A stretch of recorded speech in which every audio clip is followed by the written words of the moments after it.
Oh! Hello, hello, hello, hello, hello. Muzak. And with Muzak comes game.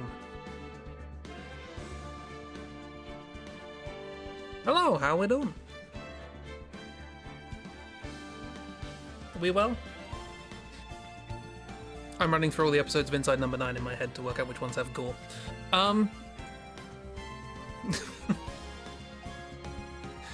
Anyway, how are we doing? We good?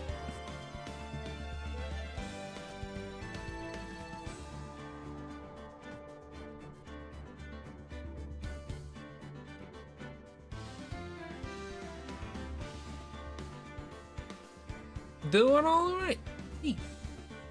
Glad you're doing all right. You feeling better, Kira? Things sorting themselves out, hopefully.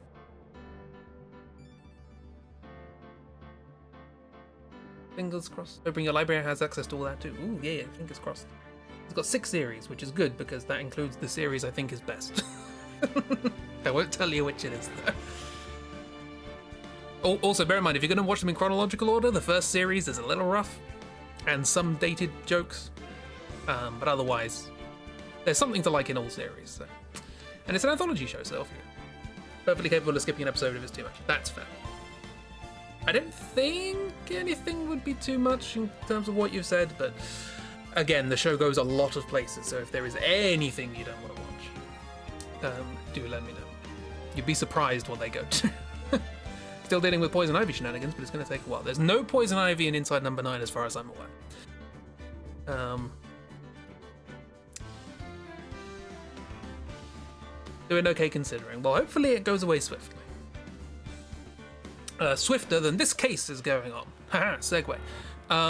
It feels bad to hop off somebody's current medical situation as a segue for a stream, but that's the life of a streamer. Complete and utter disregard for the well-being of the chat. That's not true. But yes, we're back. It's the Phoenix Wrights. It's the Ace's attorney. And last time, well, we are currently in the case, in the process of attempting to defend the lead prosecutor for the area who has admitted to the murder of a detective. Or was he a former detective? I think he was still a detective. Can't remember. In the parking garage of the prosecutor's building. However, we have also discovered that he might have been murdered at the police station at the same time, but also there was no body there, and the person on camera who they claimed was the person who was murdered, quite clearly wasn't for many reasons, or it perfectly plausibly could have been someone else. I think there is proof that it actually absolutely was somebody else, and we know exactly who it is, but we're gonna have to work that out, I guess. Mern! It's the morning, miss. Good morning. You've just woken up. This is not a dream. But yeah, so there's some weird shenanigans going on. The chief of police is incredibly suspicious and may or may not be covering up for some crimes committed in a case many years ago, which the detective might have been trying to look back into, alongside his detective friends who are no longer detectives because they were fired shortly after that case. One of them is working as a police footman, I can't remember the exact title, thinks he's a cowboy, and another one is working as a lunch lady. And there was a fourth one as well in the cutscene, but I don't think we've met them yet, so interesting. There's lots and lots of other things to explain, but I've forgotten all of them, so we're gonna hop in and see what happens. I can't even remember what we were doing last time. We'll work it out. Rise from the ashes. February 24th, 12:14 p.m. District Court, courtroom number 9. Number 9! Keep bringing that up. Oh, we're back in court. Okay. What do we do? The court will now reconvene for the trial of Ms. Lana Skye. Emma didn't come back. Oh, Emma went off somewhere, did she? She went off somewhere. Can't remember why. Oh yeah, yes. No, we had, just before this, there was a little break to discuss some stuff. And then we went out into the waiting room and we had a chat with Lana, who is the accused, and the sister of Emma, who is helping us, quote, helping, unquote. And and they were bringing up the incident, the SL9 incident, I think it was. The one that some dodgy dealings probably happened with back in the past, and upon hearing... Oh, we were given a bunch of case files by Lana, that's it. She gave us a bunch of case files to look through, which I'm sure we have, because we're diligent as a lawyer. But upon hearing that, Emma ran away for some reason. SNL Live, yes. Hi, Oops, how you doing? This is all one big SNL skit, I believe. I think that's correct. Also, hang on. I forgore. I need to set something up. 1 second. My tablet overheats if there isn't a small fan attached to it at all times. Might need to buy a new tablet at some point. But anyway, for now, things are happening. Emma didn't come back. Allow me to call the next witness to the stand. The officer in charge of guarding the evidence room on the day of the crime. It's him! Oh boy. Witness, please state your name and occupation. It's Mrs. Favorite. Me, partner? Oh, I'm just a man, same as you, wandering the trails of civilization. Occasionally, helping the elderly cross intersections when needed. Yes, we get it. Oh, I know. You're a patrolman. That's the word. As for my name, if you listen hard enough, you can hear the howling wind calling it out. To be exact, it's Jake Marshall, Your Honor. Howling wind? I've never heard Edgeworth described that way before. Now, Mr. Marshall, let me ask you something. You were in charge of guarding the evidence room on the day the crime took place. Is this correct? The second murder in the police station happened in the evidence room. We watched some footage, CCTV footage of it, which was constantly being covered up by an animatronic badger mascot. Don't ask. So you missed all of this case. Is that a chip on his head or his hair? No, that's his hair. Edgeworth just looks like that. I also thought that. I also thought on the cowboy guy that was some sort of headdress, but I think it is hair. Yeah, I think this is supposed to be hair. Maybe not, though. Maybe he is bald and he keeps cutting it off with a knife or something. But it does look like fabric, doesn't it? Weirdly stylized. According to the papers, partner. What do you mean? Desperado's soul is as boundless as the desert sands. No paper can sum it up. Bang. Maybe it's best if we get on with this quickly. Please share with us your testimony on the day of the crime. In plain old English. Old English, you say? Verily! Witness testimony. Don't talk too long, your voice is grating. My job was to keep a wary eye on that bone orchard. They said I was supposed to make the rounds 3 times a day, but that ain't my style. Besides, the room's protected by 2 security systems anyway. And if I remember right, I was at a street-side saloon at the time it went down. I'm just an innocent traveler, man, so if you're out of ammo, it's time I hit the trail. You were terrible at your job. I can't say I particularly care for your attitude. Can't say I care for your beard, but you don't see me complaining. Wait a minute. What do you mean by 2 security systems?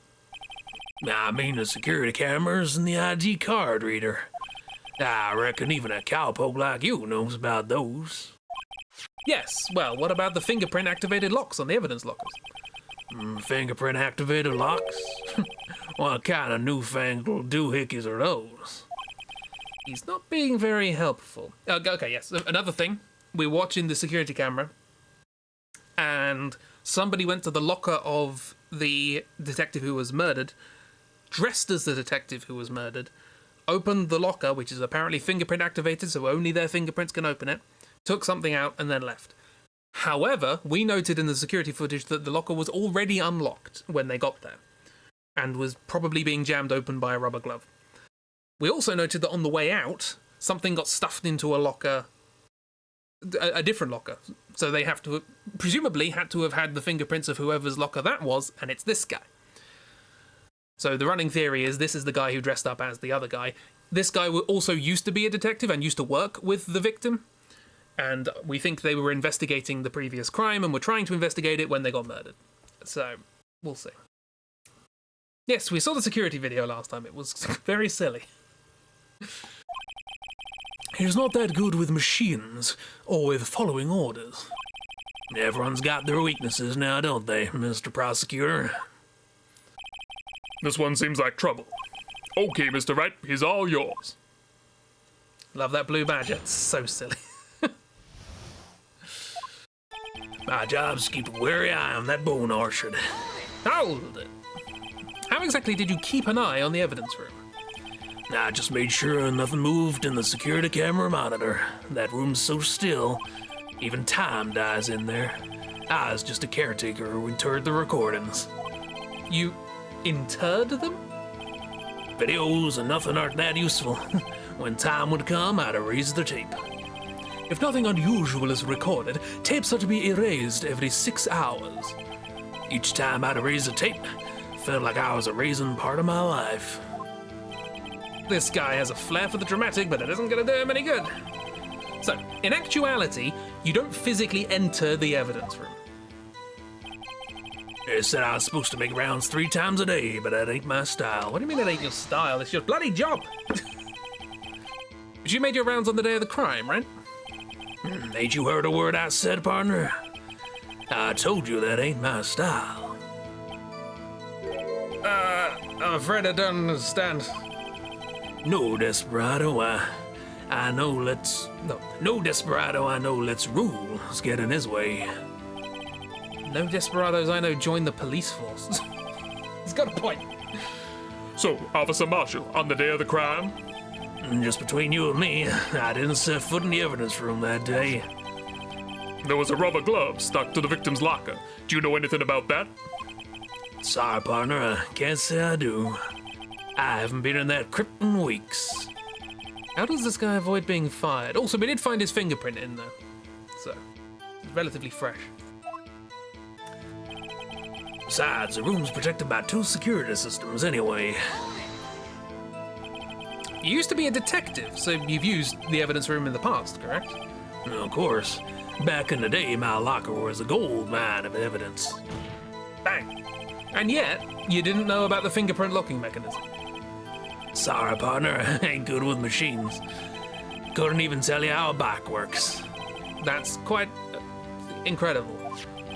The sensors on the locker handles cannot be seen. It's well known that some detectives are unaware of their presence. Now that he mentions it, Detective Gumshoe said something like that too. And Detective Gumshoe's an idiot, so it's possible. At any rate, it doesn't seem like this is irrelevant to the crime. Can you tell us what you were doing when the crime took place? Voices. If I remember right, I was at a street side saloon at the time it went down. Oh, what were you doing in a place like that? I was eating spaghetti. Not even Angel's steak lunches could beat that parlor's of Angola's sepia pasta. I don't know if I pronounced that correctly. Do you mean to tell us you abandoned your police duties to eat some noodles? Not all desperados eat tacos, partner. That's not what I meant. I hope this at least has taught you a lesson. That's strange. This is usually where Edgeworth says, "Did you not want to raise this yet?" I'm just an innocent traveling man, so if you're out of ammo, it's time I hit the trail. Out of ammo, Officer Marshall? That's right, partner. Or as you'd call it, evidence. If you plan to pin me to this crime, then you better draw.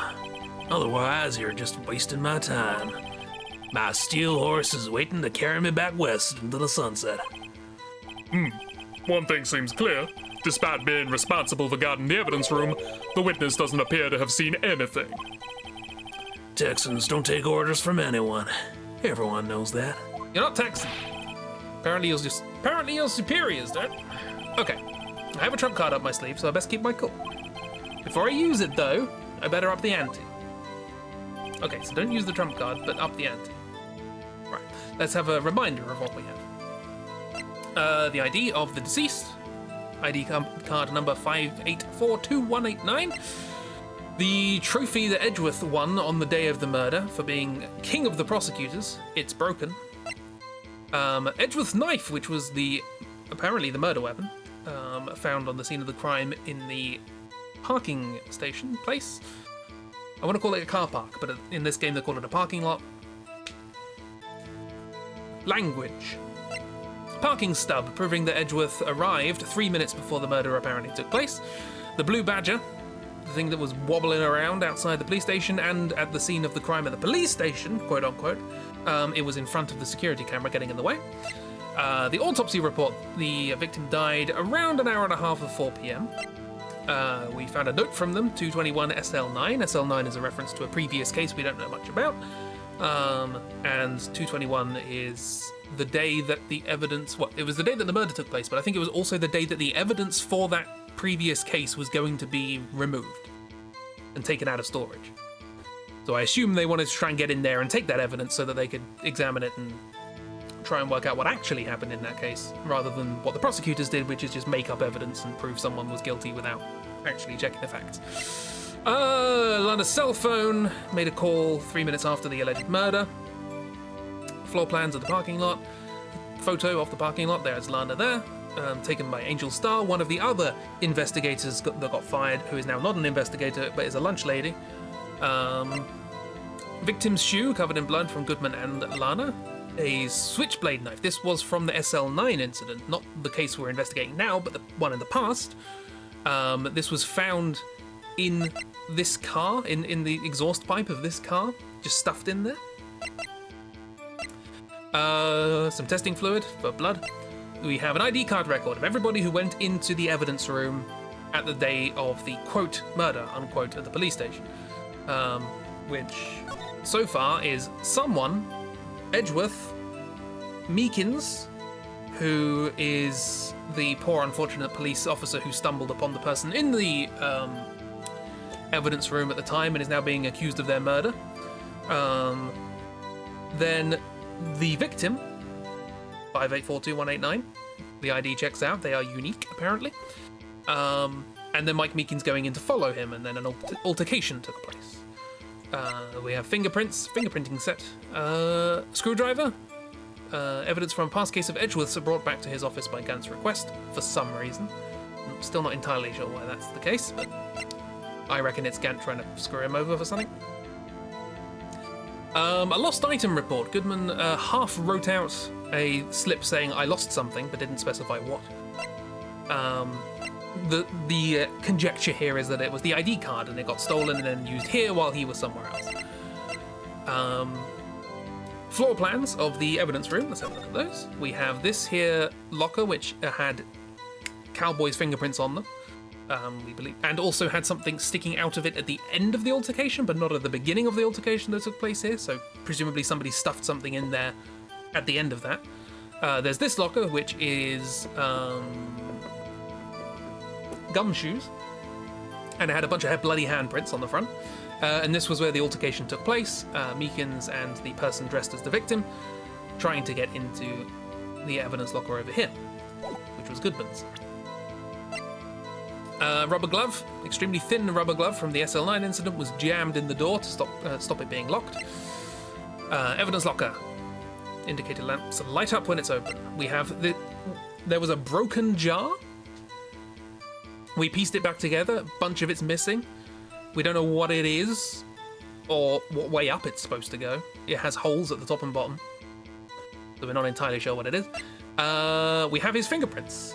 Bloody handprint left in the evidence room. The print had been wiped, which is quite damning. Video from the security camera placed in the evidence room.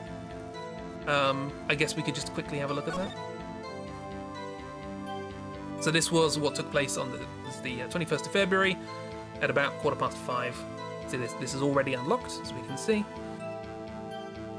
This is something made by Gumshoe. Here's the quote victim, unquote. There's nothing in that one over there.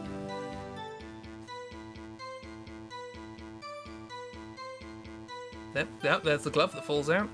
We're having a look in there. This might be... okay. Yeah, you've pointed out the hair now. I know I've seen that. If I think that's the guy, he's got to have a disguise, but his disguise is the terrible wig. He actually has short hair. Bang! Altercation. Ah, no! I love the flag. Just... Yes, if we look over here, nothing here at all.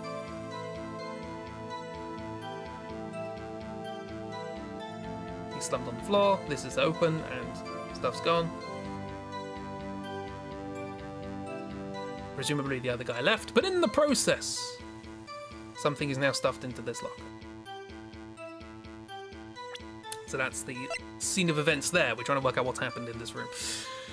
We also have the SL9 incident files for the Joe Dark killings, solved 2 years ago. Let's have a read of those, because I haven't read these yet. Incident number SL9. Closed. Perpetrator Joe Dark. Crime, serial murder. Sentence, death. Victims, Edward Jones, Edith Kirby, Jeb Bates, Jason Knight, Rachel Moss, and Neil Marshall. Any of these ring a bell? Marshall? Someone called Marshall? Jake Marshall, right? Is this guy Jake Marshall?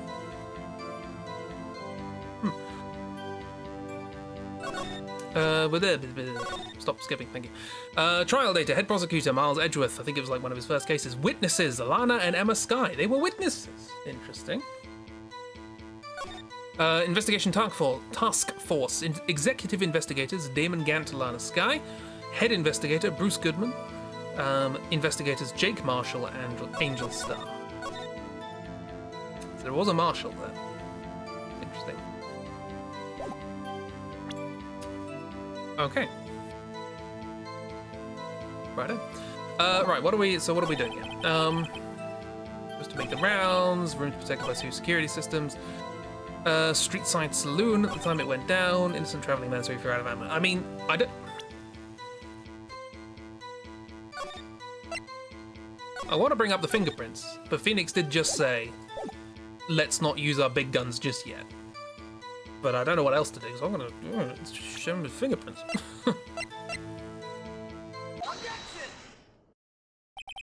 Officer Marshall, doesn't it strike you as odd? That is, you being called in to testify like this. After all, you weren't in the security room at the time of the crime. Yet you dragged me down here. Explain yourself, partner. It's quite simple. You left a very large trail behind at the scene, or to be exact, a handprint. Listen real good, partner. Like I said, I'm the caretaker of that crypt. I pay my respects. That is, make my rounds once a month. It's only natural my fingerprints would be in there. I only wish it were, officer. Bang. But you see, your fingerprints were covered in blood. Witness, what is the meaning of this? Your bloodstained fingerprints were at the crime scene. The blood was wiped away. However, a luminol test clearly revealed this. Well, Officer Marshall? Seems to me there ain't a person in this room with a head on his shoulders. I take it you have an explanation then, Officer Marshall. About the blood-stained fingerprints? Bang. Very well. You may begin your testimony about your fingerprints, found at the scene of the crime. I don't know why he slammed the gavel there. Taking a drink. Not a drink of alcohol, let this go. Like I said, it's only natural for my fingerprints to have been in that evidence room. One of them just happened to be at the same place as the bloodstained handprint. The murderer touched the locker where my fingerprint was by chance. The bloodstain and the fingerprint are completely unrelated. Or didn't you know the murderer was wearing gloves? See, I had nothing to do with it. Yes, you did. The witness's explanation appears valid, although there's room for doubt. Life wouldn't be fun without any doubt, partner. The defense may now cross-examine the witness. This guy's hiding something, I can feel it. It's his bald head. Now's my chance to prove it. Shring, shring. Like I said, it's only natural for my fingerprints to be in that evidence room. Oh, that's because you... How did you put it? Pay your respects once a month? Yeah, that's right. That and one more thing. That locker happens to be mine. What? What do you mean? I mean what I said. Sure. That locker I used when I was a detective. The locker I still use. All that's in there now, though, is a heap of broken dreams. I see. It'd be strange if my prints weren't all over that locker. Apparently, his fingerprint data was never removed from that locker's programming. Ha! Cornered yourself. Straight up zoomed in on that thing. He must have been using the fingerprint lock all this time without ever knowing it. Do-do-do-do. They let him have a knife in the courtroom, yeah. Why not? He's police. They're always trustworthy. One of them just happened to be at the same place as the bloodstained handprint. So then, what about the bloody handprint? Wasn't mine. It's no mystery. Please explain. My locker's covered with my fingerprints.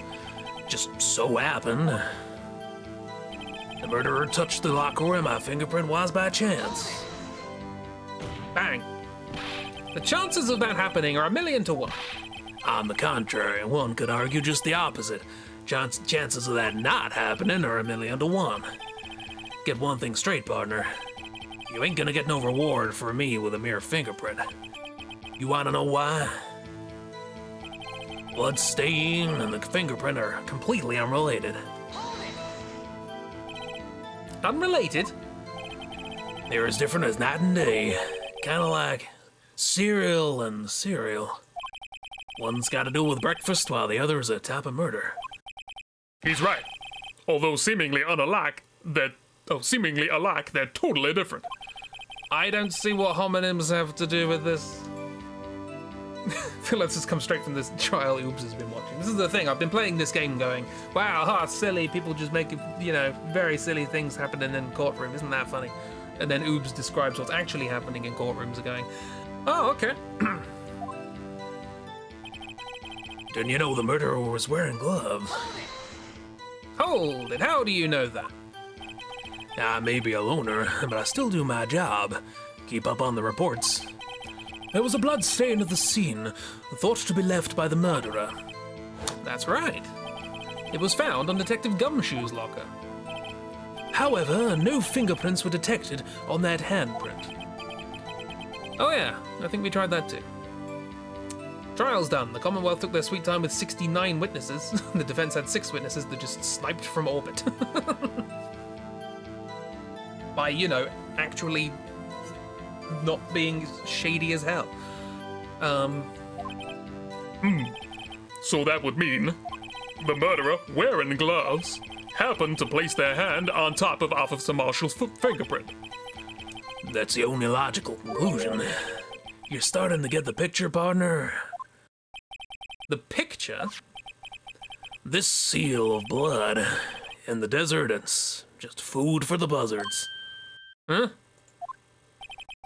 There's only one reality, and that's this. The security tape. So long as my trail isn't in there, you can't say otherwise. I can! Ha-ha! This isn't getting us anywhere, Mr. Wright. Please consider carefully where you're going with this cross-examination. Yes, Your Honor. Now then, continue your testimony, Officer Marshall. People with PhDs in the field, that was appropriate. People with PhDs in the field that was appropriate. Can you imagine? I know. Too bad it wasn't me in that video, right, partner? I mean, I'm gonna save, but it was. I can prove it was.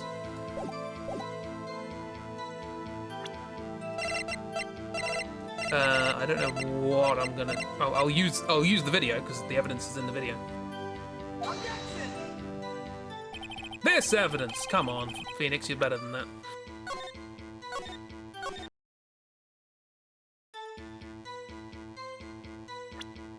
I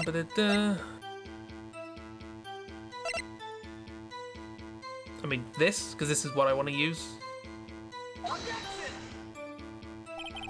Come on! Am I one step ahead of the game? I need to do something else first. Do I need to press this? Have we... There we go. What do you mean by that? You want to tie me to this crime, isn't that right, partner? If so, that video's the only direct evidence you have. Objection! But that video is next to useless. It's full of blind spots. Blind spots? Places you can't see.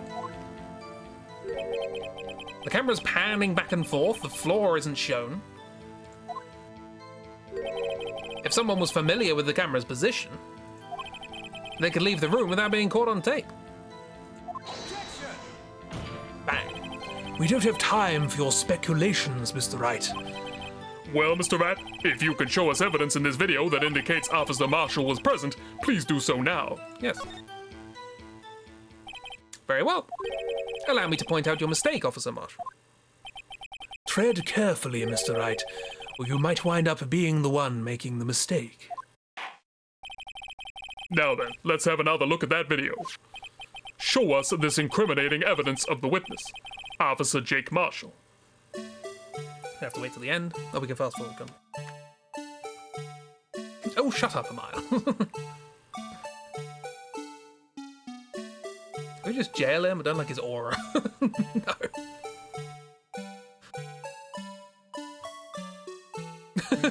This music playing over people getting stabbed. Fun times.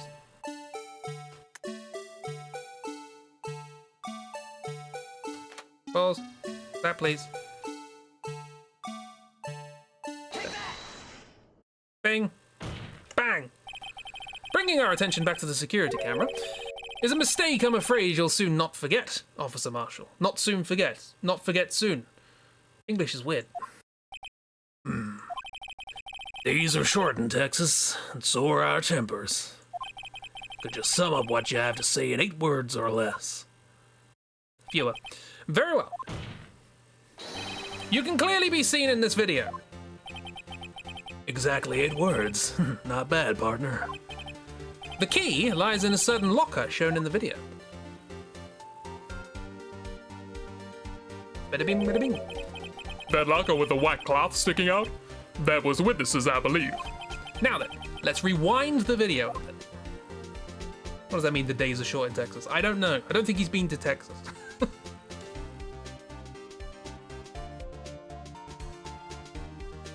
On average, I would assume they're about the same length as anywhere else. Bada bing. Oh, the white cloth. It's gone. What's the meaning of this, Officer Marshall? When the crime took place, the white cloth wasn't there. Then it suddenly appeared. There's only one explanation. Bang. Officer Marshall, you were in the evidence room at the time of the crime.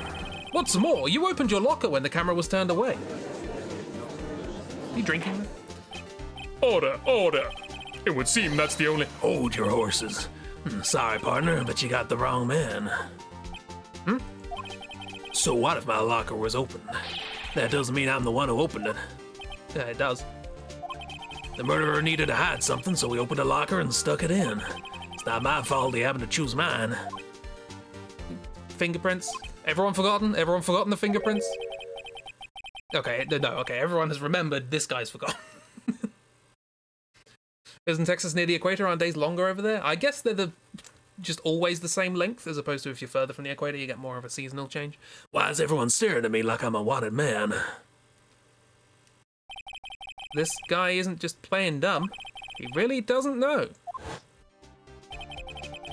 I hate to rain on your parade, but you're the only person who can open that particular locker. Oh yeah? I'll call your bluff. You say I opened that locker, now prove it. Okay. Only the assigned detective Prince can unlock it. Fingerprint sensor. What you got in your hand there? Was that Jockey? We talked about this earlier today.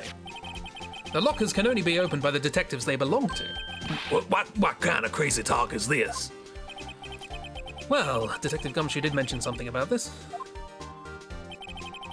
In any case, the lock ain't that obvious. There are even some people on the force who don't know about the fingerprint locks. factual inaccuracies in my Ace Attorney game. So, Sheriff, what do you have to say in 8 words or less? Fewer. Nobody's joking. I only got one word for you, partner. No! Bang, bang, bang. 3 bangs. Order, order, order! Witness, explain yourself. If this is a joke, it's the worst I've ever heard. I assure you, this is no joke, Officer Marshall.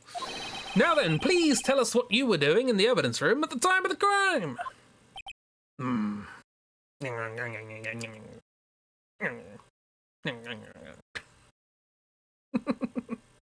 We just leave this running. Great.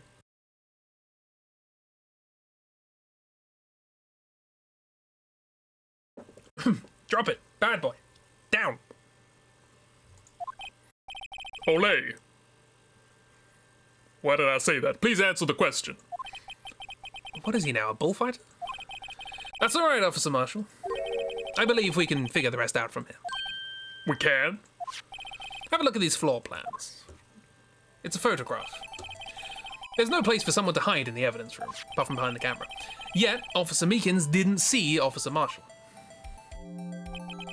If that's so, then where was the witness? It seems Mr. Wright has an answer. That's right. The only possible conclusion. Bang. Well then, let's hear it. This judge exhausts you. Where was Officer Marshall at the time of the crime? What do these mean? Killer victim? I guess killer is Meekins, right? So, victim. Yes? Quote, victim, unquote. Right? I think that's what these represent. I'm gonna go with that. Take that. Officer Marshall was standing right here. There? But that's where the victim, Detective Goodman, was. They keep calling him the victim. They didn't find a body. Well, they did, but like half an hour away at the same time. Whatever. Correct, unless the man wasn't Detective Goodman.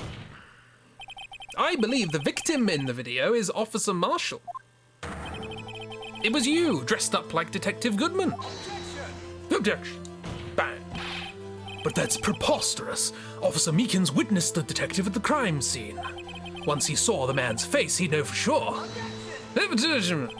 May I point out, though, that Officer Meekins did not know Detective Goodman. He also testified about the man's reaction when confronted. When I went in the evidence room, I asked him to show his card, sir. Yes? Oh, hang on, this is the hang on, this is, forgot, oh no, I'm prepared. I know about things. Where is stuff?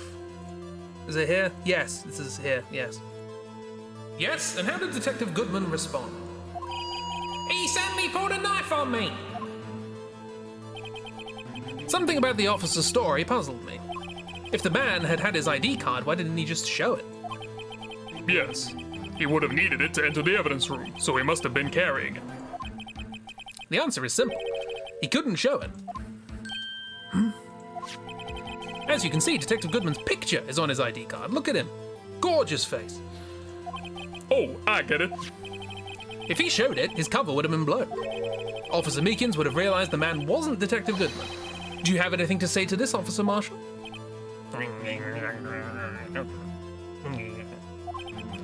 Got quite an imagination, partner. We got a term for that. It's called circumstantial evidence. Something which is absolutely permissible in court. Circumstantial evidence? He's still denying it. You're gonna have to do better than that to break a detective.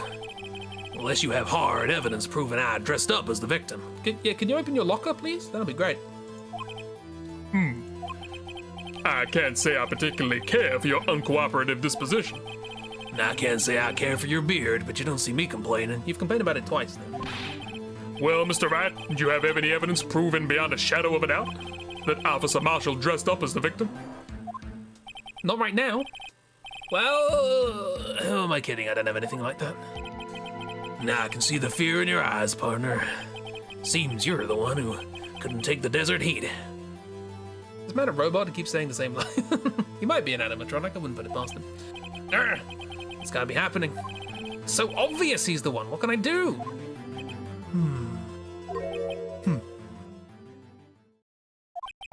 It looks like your lack of experience has finally been exposed. I'll pass on to you what someone told me when I was just starting out. When you've run into a wall with no place to go, return to the basics. The basics? Husband help? For me, that would be what Mia used to tell me. Bluff it till you win. Phoenix, try thinking outside of the box. I shouldn't look for proof that Officer Marshall was in disguise. But rather I should look for evidence that came about because he was in disguise. What? Why do you think this locker was opened in the first place? What do you mean? There's no reason for Officer Marshall to open his locker at the time of the crime. Yet he did, despite the chance it might be discovered later, as it has been. Which means he didn't originally plan to open his locker. According to the defense's argument, Officer Jake Marshall dressed up as Detective Goodman at the time of the crime. Then, after the crime was committed, he opened his own locker for some unknown reason. Is that what the jacket hanging between the lockers is? No, I think we're alleging that this is the jacket that's been stuffed into the locker. There was a fishing rod here, metal detector. I don't know what the one in between is. Edgeworth can't stand to see the idiot struggle. It's like, I know we've got to keep up personal lives and professional lives separate, but come on. Come on, dear, you can do better than this. Ah, the scalene triangle. The fact that a white cloth is sticking out of the locker seems to indicate that he opened it in order to put the cloth inside. So, just what exactly is this piece of cloth? Perhaps the video is the key to all our unanswered questions. How many steps removed from the actual information are you, Phoenix? I don't have any evidence, so this video is my only shot. Bang. Very well, let's take yet another look at the security tape. After committing the crime, the witness opened the locker to put away the white cloth. Please show us why the witness had to open his locker. Ugh. I want to go home sometime today, please. Right, okay. I mean, I'm gonna go ahead and say the fact coat was covered in blood. It's gonna be difficult to get out of a police station while covered in blood.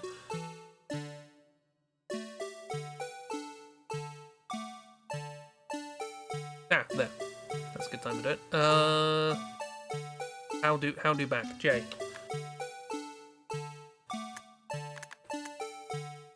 There. This is just day 2 as well, yeah.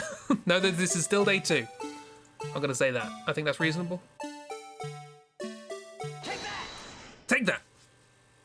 Bang!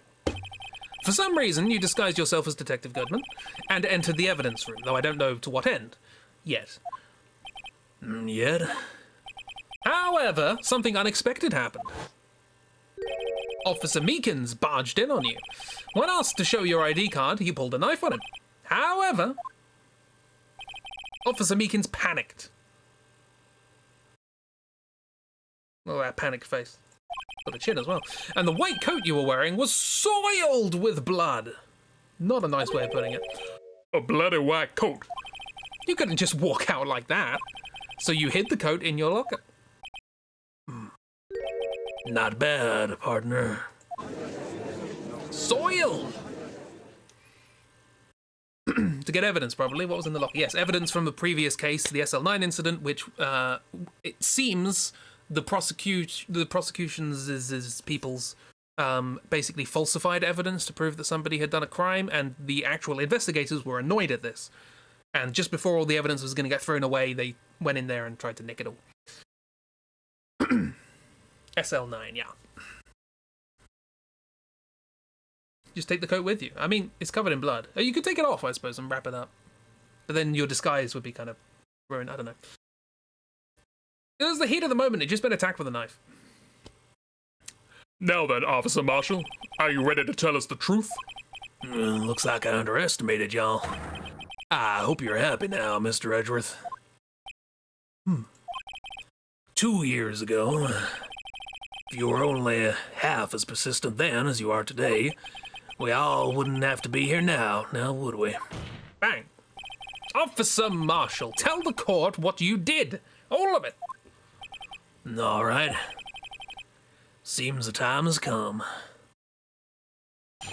Marshall's confession. Hang on, this is coming out as a testimony that we have to cross-examine? That's weird. Also a dumbass who didn't realize the locks are locked to their fingerprints. Good point. He is an idiot. As, you know, insert the Wikipedia page for idiot story, or whatever it's called. How'd you guess? It's locked by a chain. Not locked by a chain, man. It's locked by fingerprint recognition technology. I had to do it that day. No, my illness. No, not the illness. His illness, which is complete misunderstanding of technology. Had to do it that day. Couldn't just stand by and let it die. I stole the detective's ID and dressed like him. Planned to take out the evidence. I wasn't expecting Officer Meekins. I knocked him out. Managed to escape. I knew which areas wouldn't be caught on camera. There wasn't any murder in the evidence room at 5:15. No, the illness. So, the supposed victim was really you. But there's one thing I still don't understand. Traces of a large quantity of blood were found on the floor of the evidence room. If no one was murdered, then how could that be? Officer Meekins managed to cut his own hand. My guess is he's the donor. It was way too much blood for such a small donation. Okay, we now have to cross-examine a confession. Had a gross shaven beard hair all over that witness stand. Maybe that's also fake. Maybe that's a little sort of polyester fake beard. Had to do it that day. Why'd you have to do it that day? Because the evidence was going to get thrown away. We know this. When you say it, you mean... Do you even have to ask, partner? The SL9 incident. 2 years have passed since that case was closed. Is going to completely end with a transferal that day. Not if I have anything to do with it. That incident's not over. But what did you hope to accomplish by sneaking into the evidence room? When a case is closed, only that case's lead detective can look through the evidence. I wanted to have a look at it myself one more time. No matter what the cost. I don't care what anyone says, partner, that case is mine. But Officer Marshall wasn't in charge of that investigation. Why does he care so much about it? Because his family got killed? That day was my last chance. That's why I stole the detective's ID and dressed like him. Planned to take out the evidence. Oh. Why did you disguise yourself as Detective Goodman? If I didn't make it look like Goodman was carrying out the evidence transferal, I'd be arrested for stealing evidence, which wouldn't get me anywhere. So, you did it to fool the security camera. And the detective's ID card? I stole that the morning of the incident. So, that really was why Goodman started filing out that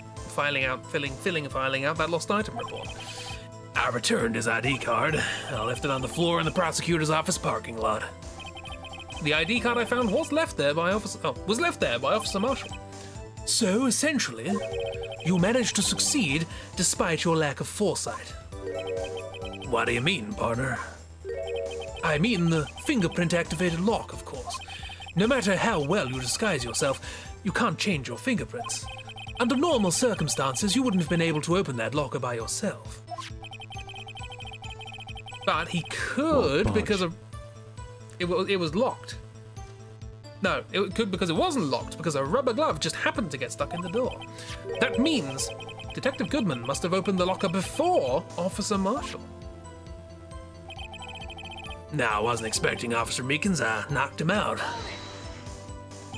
You pulled a knife on Officer Meekins and tried to drive him off. Let's just say I was a little surprised. Only planned on being in the evidence room for no more than 5 minutes. Didn't think anyone would actually come in during that short time. Officer Meekins certainly is a 1 in a million type of person. Mistaking a detective for an intruder and demanding to be shown his ID. I'll have to think a little more about his raise this year. When did Edgeworth get so much influence? Anyway, he threw himself at me and I ended up cutting him slightly. I'm sorry it had to turn out that way. With me knocking him out and everything. By the way, what happened to your knife? Oh, you mean this one? Excellent question.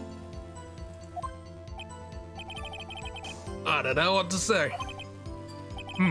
So you knocked Officer Meekins out and... Managed to escape. I knew which areas wouldn't be caught on camera. So, you did your research beforehand?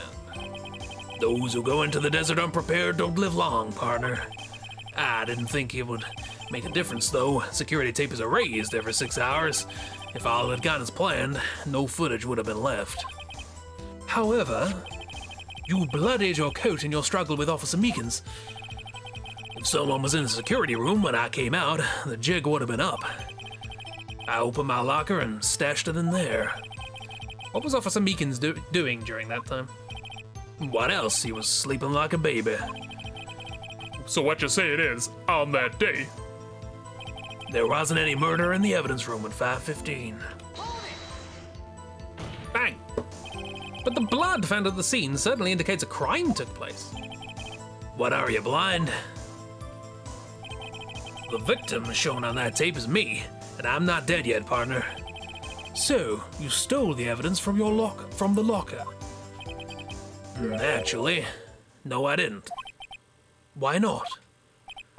When I opened the locker, the evidence was already gone. but what? Mr. Edgeworth, where is that evidence? It's still missing, Your Honor. Oh, and Edgeworth went in there earlier, so he's gonna get framed for that. Ugh. Detective Goodman's locker was already empty. Gasp! Someone else stole the evidence. Officer Marshall, may I ask you one thing? Fire away, partner. It's a free country. Just remember, I'm also free to decide whether or not to answer. Why did you do this? Stealing a detective's ID, injuring a police officer, this is no small offense. Moreover, you're an officer yourself. This will have serious consequences. Can't just be forgiven with a simple cut in salary. Not that salary cuts are ever a valid solution.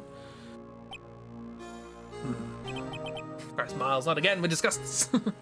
Like I said, this isn't your case. This one's mine. And I'll do anything it takes to get an answer I'm satisfied with.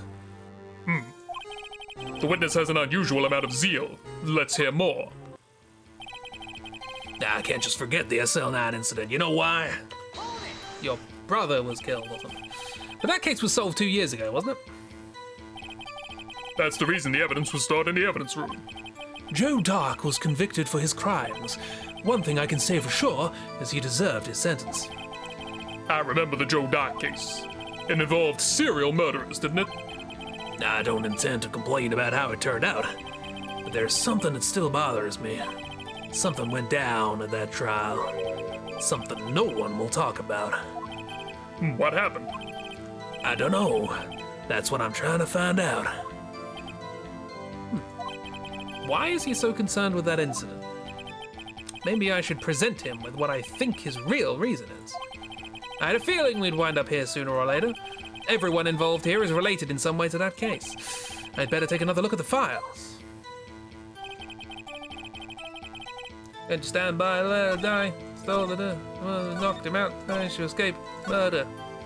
You know why? I know why, but I'm gonna save you. His name was Joe Dark. Serial murderer, Joe Dark. Just in case it's gonna ask me what page number it's on, let me have a quick look. 2 victims. Neil Marshall. It is a common surname, but whatever, we'll go with it.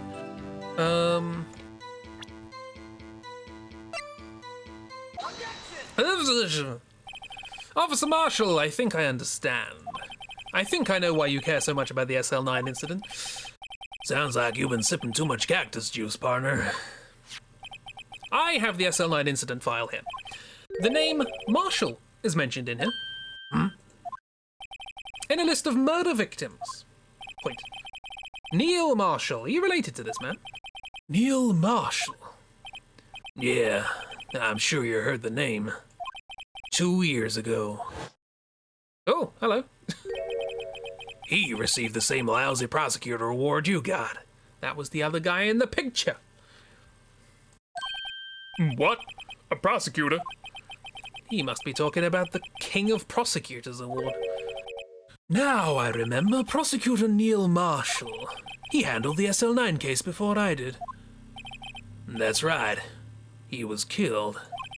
And the case fell into your hands. But what's his relation to you? He was my brother. Oh no, it looks like a... It was his brother. Sounds like a dumb award, right, Mel? He was investigating the murders with Damon Gant, then Deputy Chief of Police. There is. That's the one I was interested in. Group of detectives I was part of worked under them. We were desperate to prosecute the killer. Ugh. Hello. Joe Dark. My brother fought Dark and was killed. That was the first time Dark left behind any evidence. That was all we needed.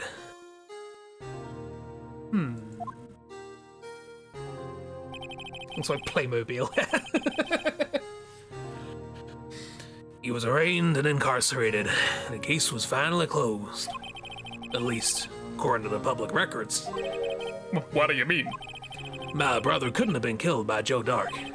I knew my brother better than anyone. No one could have beaten him in a fight. And that's it. That's your reason for your insane actions. There's more to my brother's death than what the records say. No matter how much you try and hide it, you can't fool me.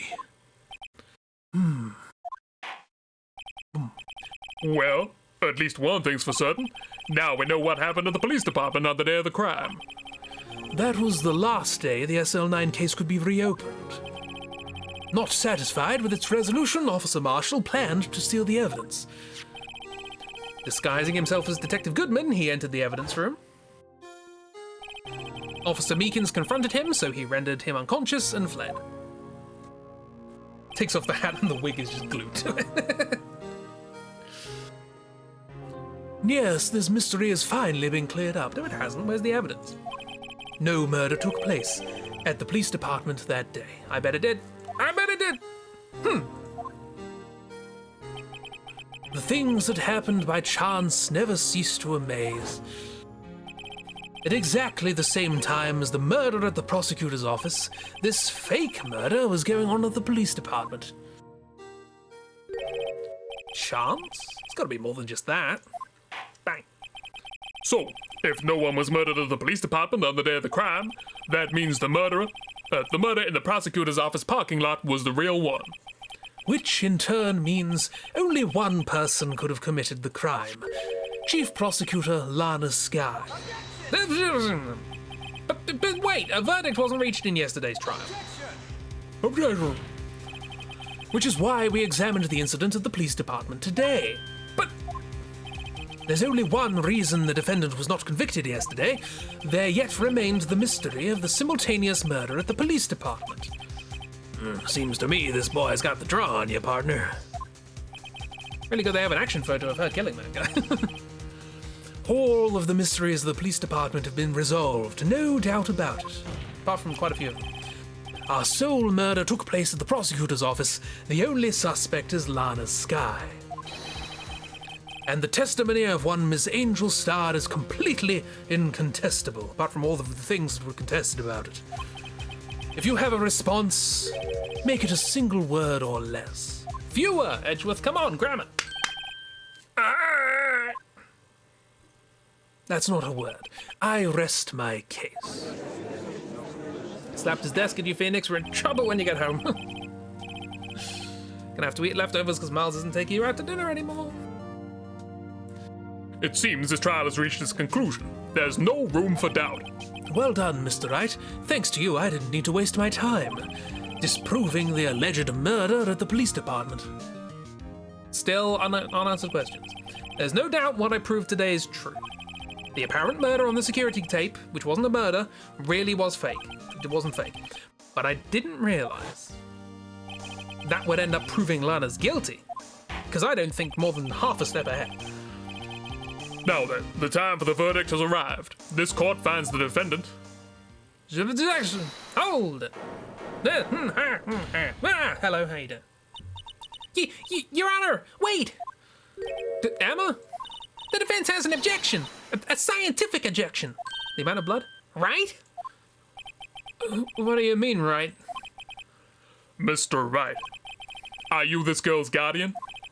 Your Honor? Oh, in a sense. Please, Your Honor, all I'm asking you for is a minute of your time. Please, hear me out. Mr. Edgeworth, please. I don't want to leave any loose ends. You want a minute? I'll give you 3. Nice. I was kind of in shock. I mean, finding out the SL9 incident referred to the Joe Dark killings. Now that she mentions it, the names of both Sky Sisters were in that file. But that was when I figured it out. I mean, what Officer Marshall was trying to do that day. So I knew his fingerprint had nothing to do with the crime. That left only one thing. The other handprint. You mean the traces of blood found on Detective Gumshoe's locker? But no fingerprints were found on it, right? No, but I figured if I examined it scientifically, I'd be sure to find a clue. So I ran over there and looked at it again. How did you get in there? I have the card. So, did you find something? No. Huh? Sorry, I guess I'm not much of a scientific investigator after all. Is that all? Please don't be mad. I'm just a high school student. I'm just an attorney.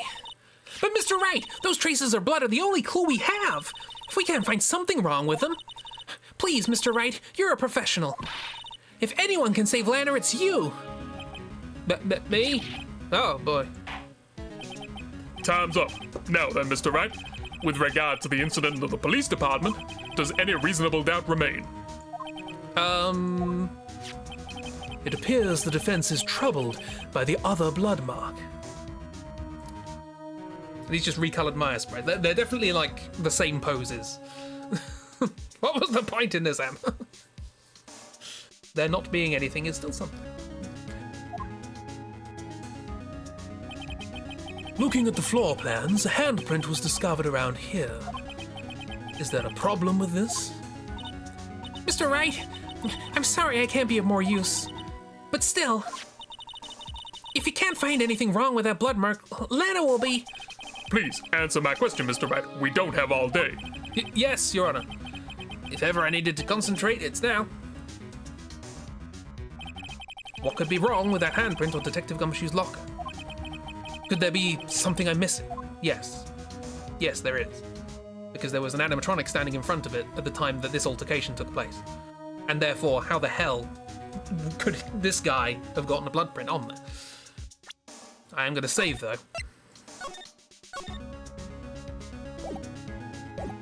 I object. Mr. Jefferson! This handprint left at the crime scene clearly shows a contradiction. The only thing that seems clear is your grasping, Mr. Wright. You've been staring pretty intently at those floor plans. Tell me, is there a problem with them? Yes, this is strange. Take a good look at these floor plans. Take a look at these floor plans. Something's missing. Missing? You mean something hasn't been drawn on there? Yes, something that, when drawn, will completely change the meaning of the blood mark. Bang.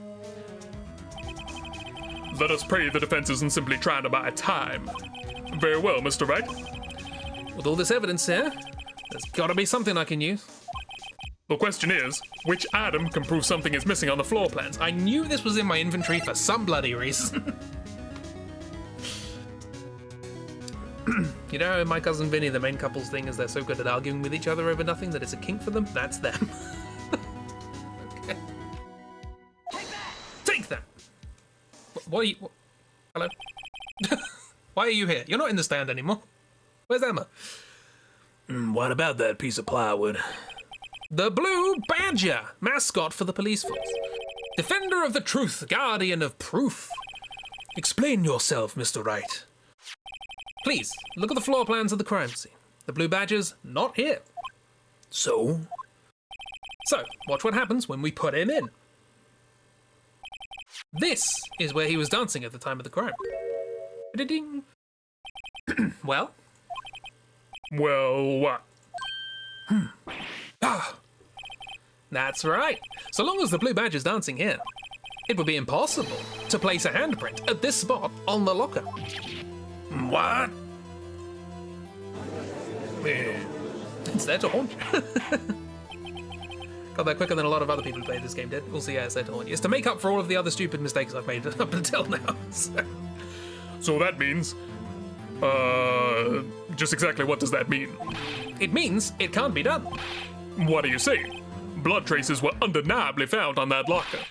Don't look at me, I didn't put it there. Mr. Wright, think it through scientifically.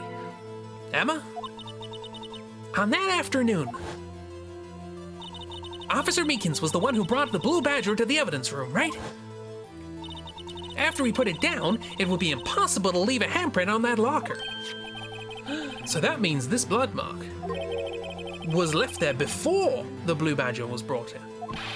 Just one moment. I will not allow such far-fetched balderdash in my courtroom. It may sound far-fetched, Your Honor, but it's the only possible explanation. On February the 21st, in the police department's evidence room, bang, blood was spilled not once, but twice. But how? One time was captured on this tape, taken by the security camera.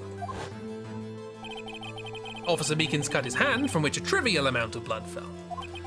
The problem is, the other time.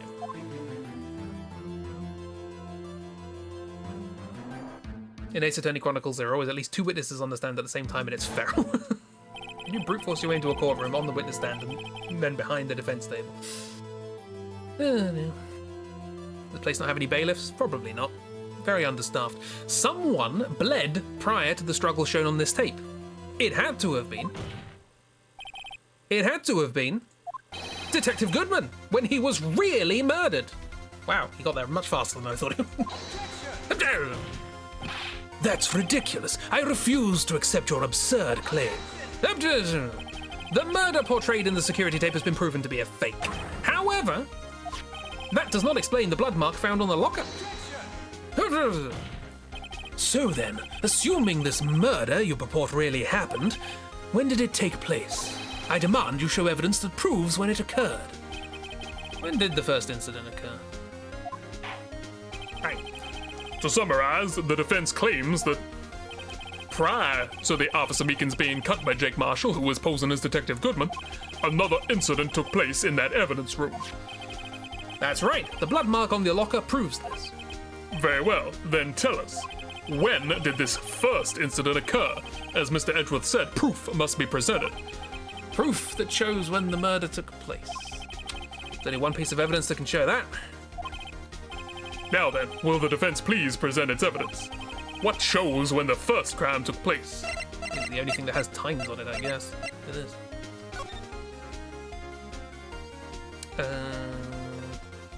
Before then, I guess. Before 450. I don't know who 7777.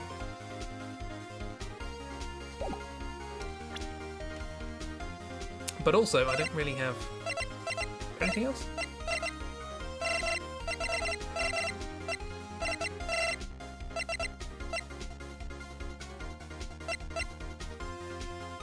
I guess this was purport.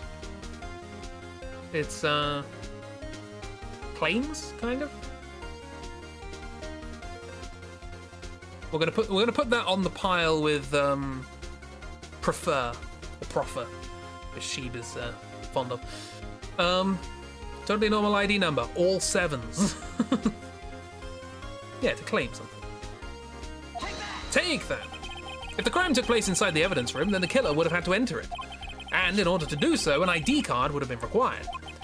An ID card? Oh, the ID card record. Zibidibidum. Officer Meekins brought the Blue Badger panel into the evidence room at... Let's see here, 4:50 p.m. If the crime took place before that time, then it would be 4:40 p.m.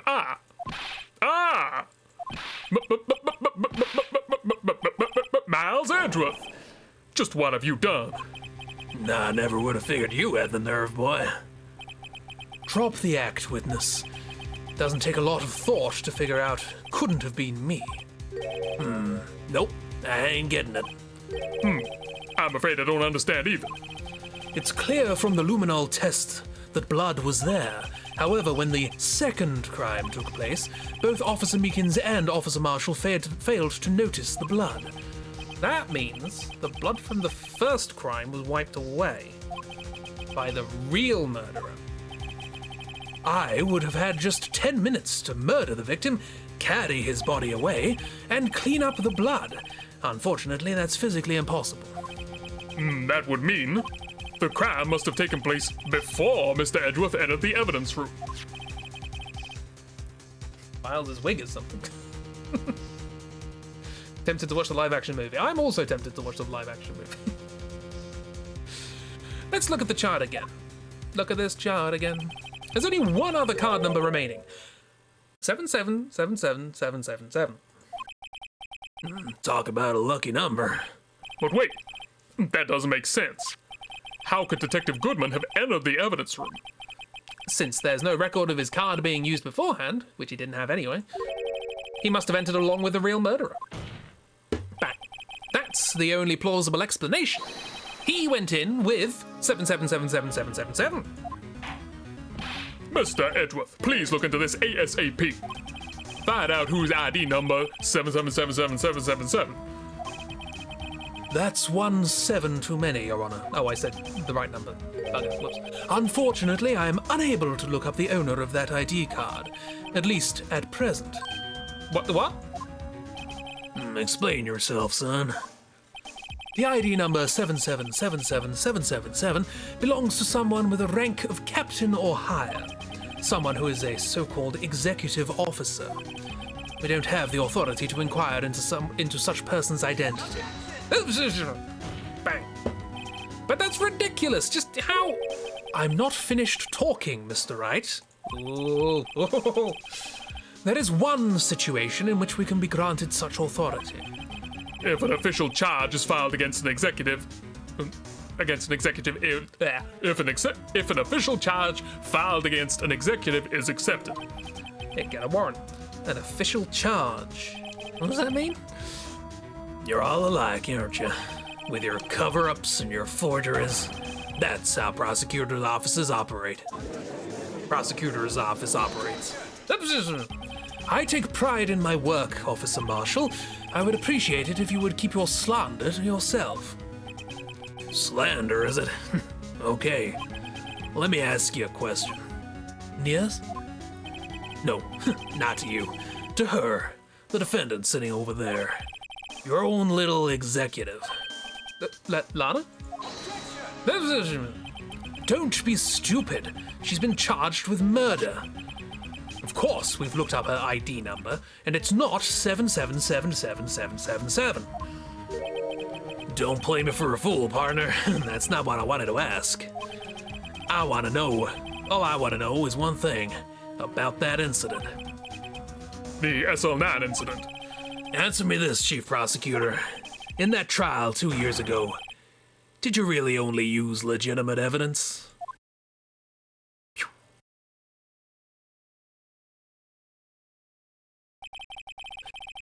Do you need the witness to repeat his question, Chief Prosecutor? I heard him fine, Mr. Edgeworth. 2 years ago, I was in charge of the prosecution for that trial. At the time, we felt the powerlessness of the law. At least, I did.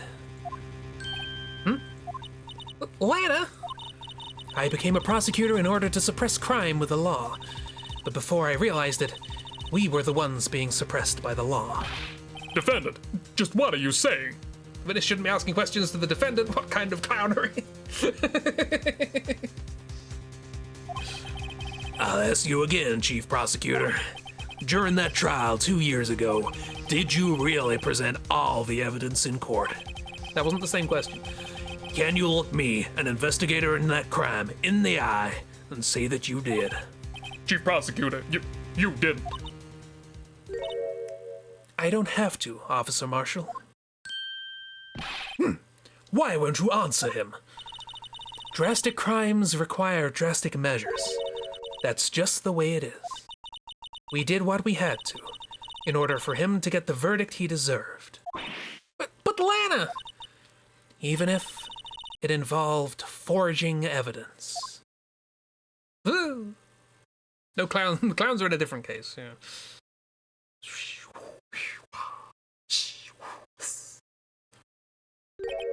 See? That's what I'm talking about. No. No! Literally murdered someone. Order! Flashbacks to the IRL trial. Lana's remarks caused such a stir that chaos in the courtroom could not be quelled. The conclusion of the trial would have to wait until the following day. To be continued, full stop.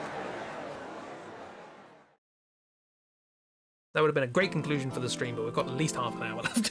So let's save. Less cowboy, please. One more day! Trials have been extended to more days, so... we could have a fourth day, you never know. February 24th, 3:12 p.m, Wright & Co. law offices. I'm so sorry, Mr. Wright. I'm sorry for what my sister said.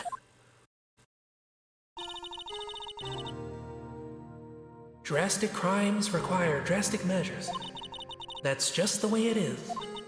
We did what we had to, in order to get him the verdict he deserved. I didn't know. I never knew that the SL9 incident was just another name for the Joe Dart killings. Sounds like everyone's heard of these killings but me. That's pretty normal. You should be. Now go home and think about what you did. No more trial for you. Go away. You're not getting out of it that easily, miss. Lana wanted Dart convicted so badly. That's why she used me. That's why she used what happened to me. What do you mean what happened to you? It's all in the file. Joe Dark's last victim was Prosecutor Neil Marshall. When he murdered Officer Marshall's brother, he left behind an incriminating piece of evidence. But what did you have to do with those killings, Emma? On the night Prosecutor Neil Marshall was murdered, Joe Dark tried to kill me. What? He tried to kill you? Officer Marshall's brother, Neil, was only trying to save me. So that means you? Yeah. I was a witness in the Joe Dark trial. Didn't see that one coming. I did. It's written in the report, Phoenix.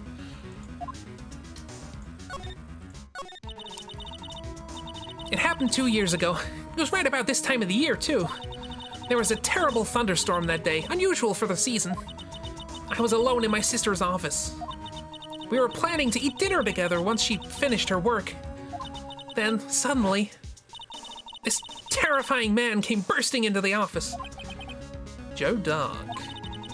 Seems like he was running from someone. He pulled out a knife and screamed at me.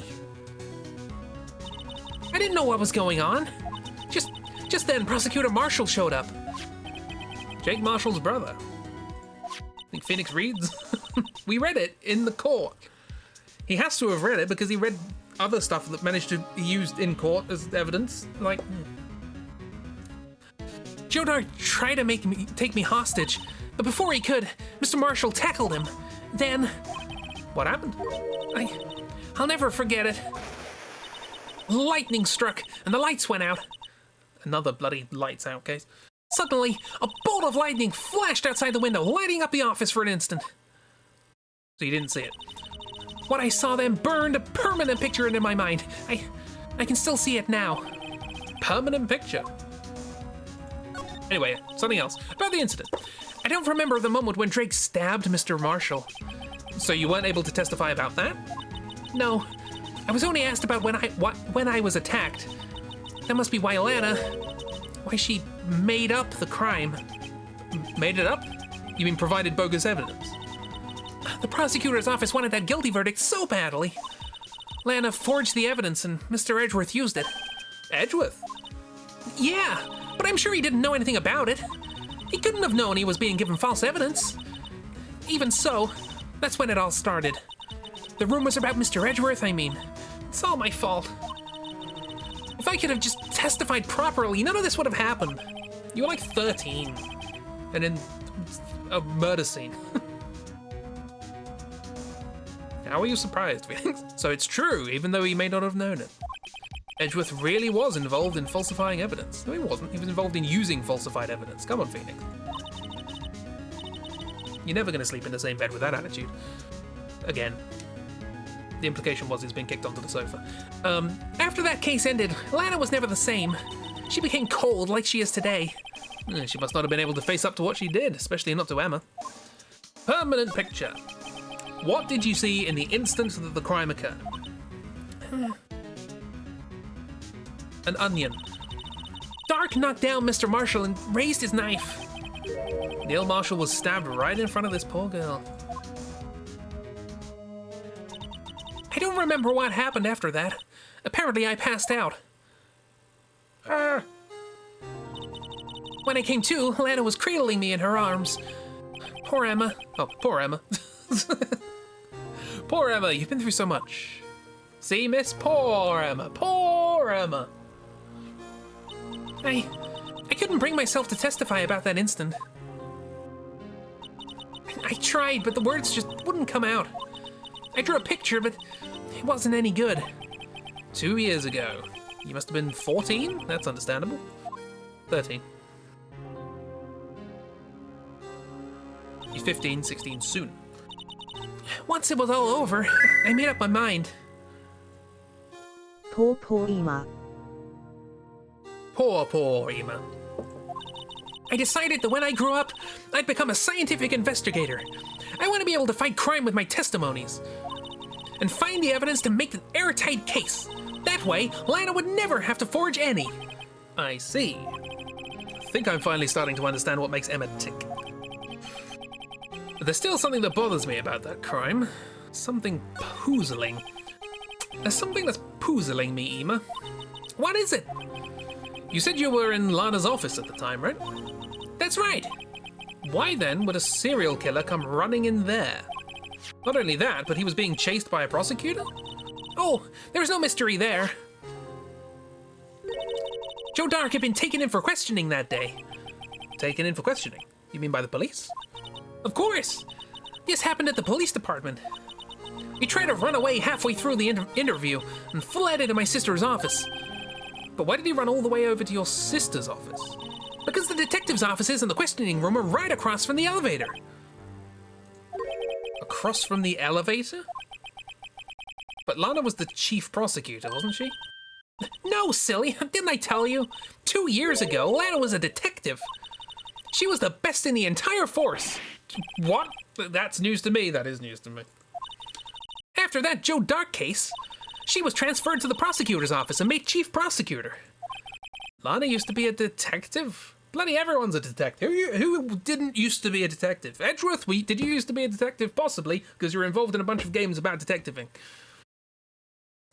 Now, was it your responsibility to have your sister do her job correctly? Very simple not to forge evidence, or so I've heard. I'd better have another talk with him.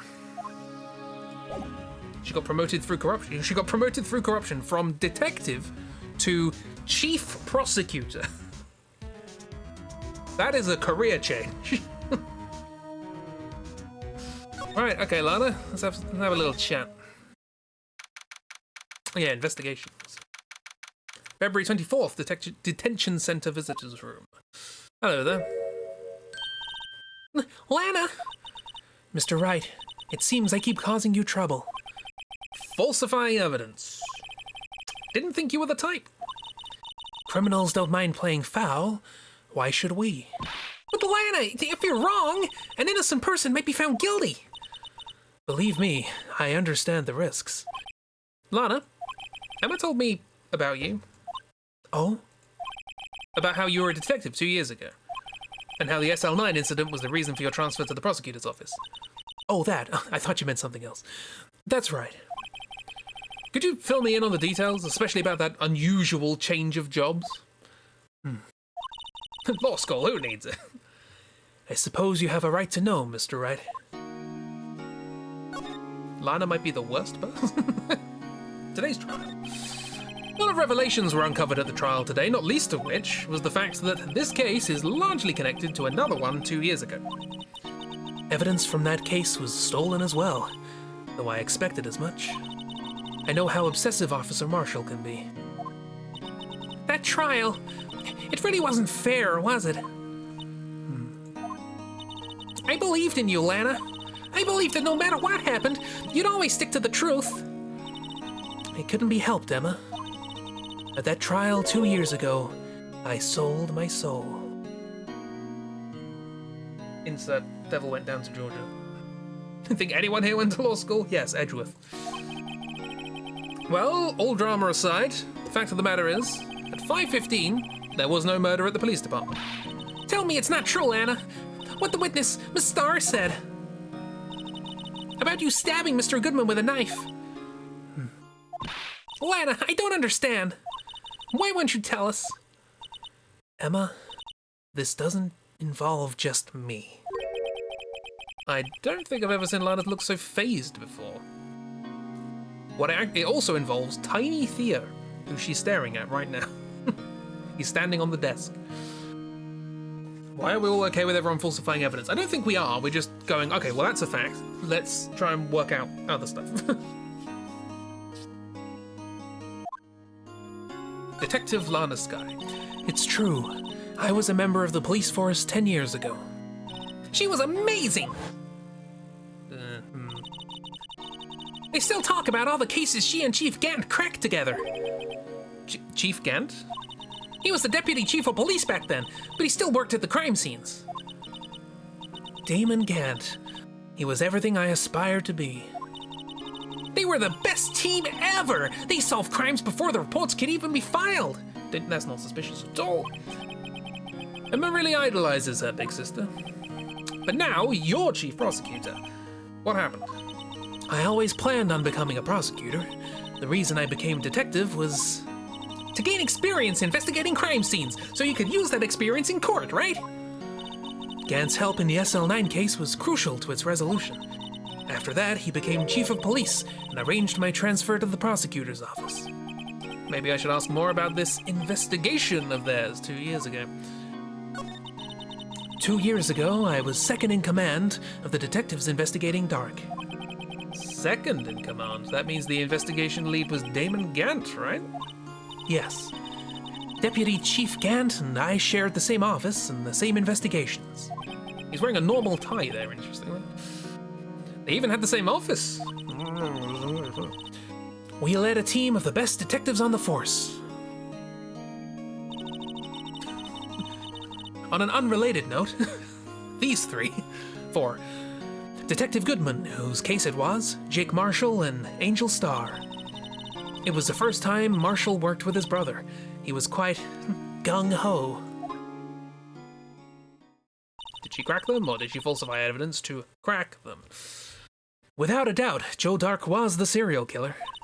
We asked him to come in for questioning. We were desperate for evidence. That was when his final murder took place. That was the bit that was falsified. When he tried to murder Emma, Prosecutor Marshall was trying to save me from Dark. You see, the first person who happened upon the scene of the crime was me. Now you tell us. I skipped that. I just read that as young-ho. It's quite a young-ho. Well, maybe. First one at the scene. Damon Gant and Neil Marshall were the ones questioning Dark that day. The investigation was on its final stages, and Dark must have suddenly panicked. So he waited until Gant and Marshall let their guard down, then fled the room. From there, he ran straight to the office shared by Deputy Chief Gant and myself. That's where he found me. So, you were the first person to run to the scene, Lana? It appears so. I was filing some papers when Gant and Marshall were questioning Dark. Thump. That is an interesting way to have stabbed someone. When I returned to my office, I saw 3 bodies on the floor and smelled blood. 3 bodies? Prosecutor Marshall, the victim, Emma, who had passed out, and the suspect, Joe Dark. During the struggle, it seems Mr. Marshall struck a final blow before he died. Joe Dark had incurred a minor concussion and lay unconscious. What did you do? To be honest, I panicked. I picked up Emma, carried her out of the room, and just held her. Can't blame her. After all, her sister must have gone through. They were hugging and then stabbed. After that, I placed Dark under immediate arrest. He didn't realize because he was unconscious. Let me get this straight. You were all involved in the SL9 incident. That's the thing you need to get straight, Phoenix. Oh dear. That's right. Quite a coincidence, huh? I don't buy it. What are you saying? There's no way everyone involved in this trial was also involved in that incident, just by chance. But that case was solved 2 years ago. At least one person went to extremes because they didn't believe it was truly solved. Officer Marshall. I will allow the phrase too gay in chat. There we go. Officer Marshall. Yes, his actions came as a surprise to me as well. Ever since his brother died, he's changed completely. I wonder why. I guess he wasn't convinced with the ruling against Joe Dark. Life doesn't end with the closing of a case. Everyone has to live the rest of their lives with the memories. That case just might not be over yet. Emma was assaulted by Dark at the police department, right? Yes, in the office that Damon Gand and I shared. The office that Mr. Gand now occupies by himself, the chief's office. Maybe we should have a look at the chief's office, the site of the final SL9 murder. I'm sure Gant will be happy with that. While we're here, how you doing, Theo? You alright? This guard monitors the visitor's room. He seems frozen in place, cowering under this room's oppressive atmosphere. Drama. Smile for the camera. Rude, Automon. Also, he's an ace attorney. He's not gay.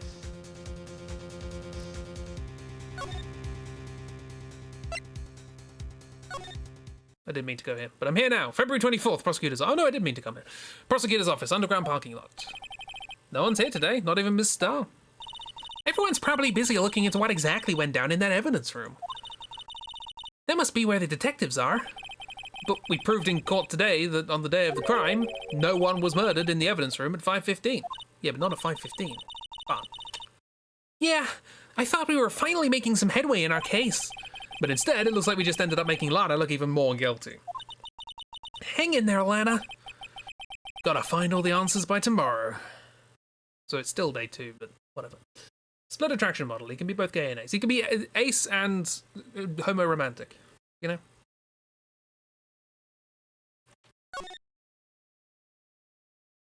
Anything else to examine here? Probably not.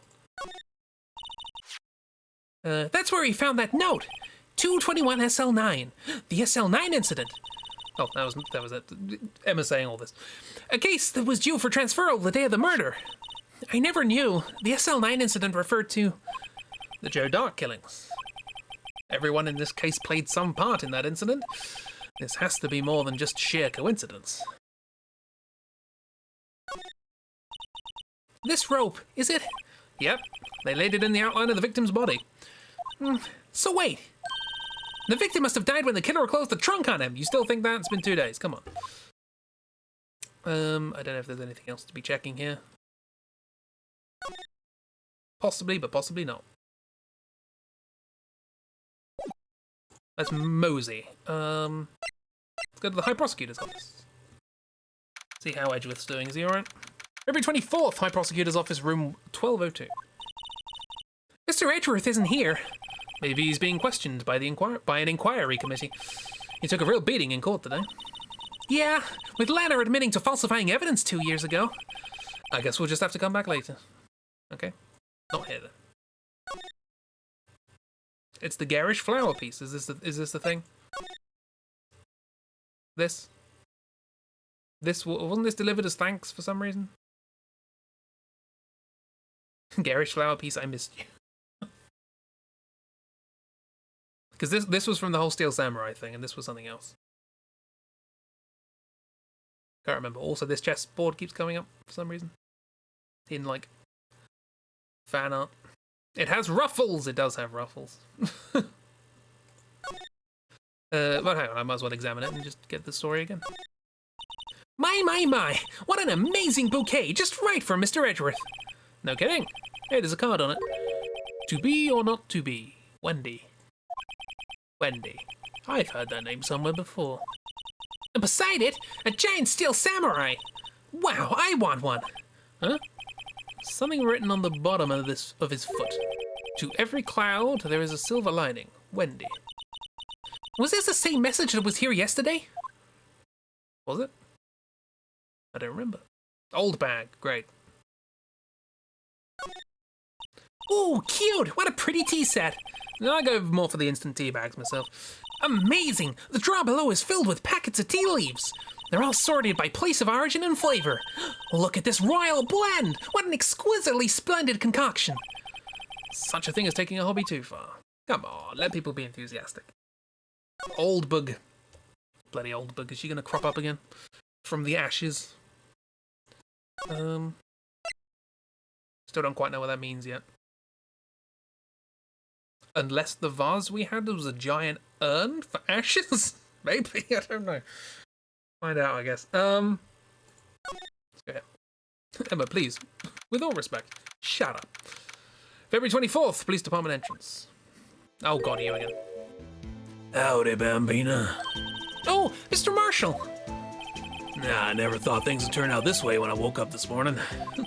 Que sera. You never know where life will lead you, eh, Bambina? I should have known my luck would run out when old Billy dried up this morning. What?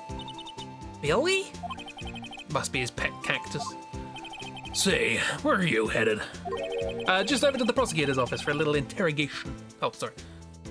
I got that mixed up. Hey, where are you headed? Just over to the prosecutor's office for a little interrogation. It's a voluntary appearance, but we all know I won't be coming back. Sorry, but you can't go into the evidence room today, partner. But, Mr. Marshall, why did you do it? Why do prospectors head west? If ever there was a case I needed to know the truth about, it was this one. Before you turn yourself in, Mr. Marshall, would you mind telling us exactly what happened? Looks like I won't be getting a steak lunch today. More chatting with you. Dark trial. Made yourself a gin and tonic because what a day, and you cannot handle that anymore. Oh dear. Something was fishy about that trial from the beginning. It wasn't just me either. All the detectives thought so. What do you mean, fishy? Some of the facts reported were inconsistent with the evidence we found. For example, the murder weapon. The murder weapon? You mean the switchblade knife with the broken tip? That was Joe Dark's, all right. But in the initial autopsy report, a question was raised. A question? The blade of the knife was not a perfect match with the wound the victim sustained. Well, what does that mean?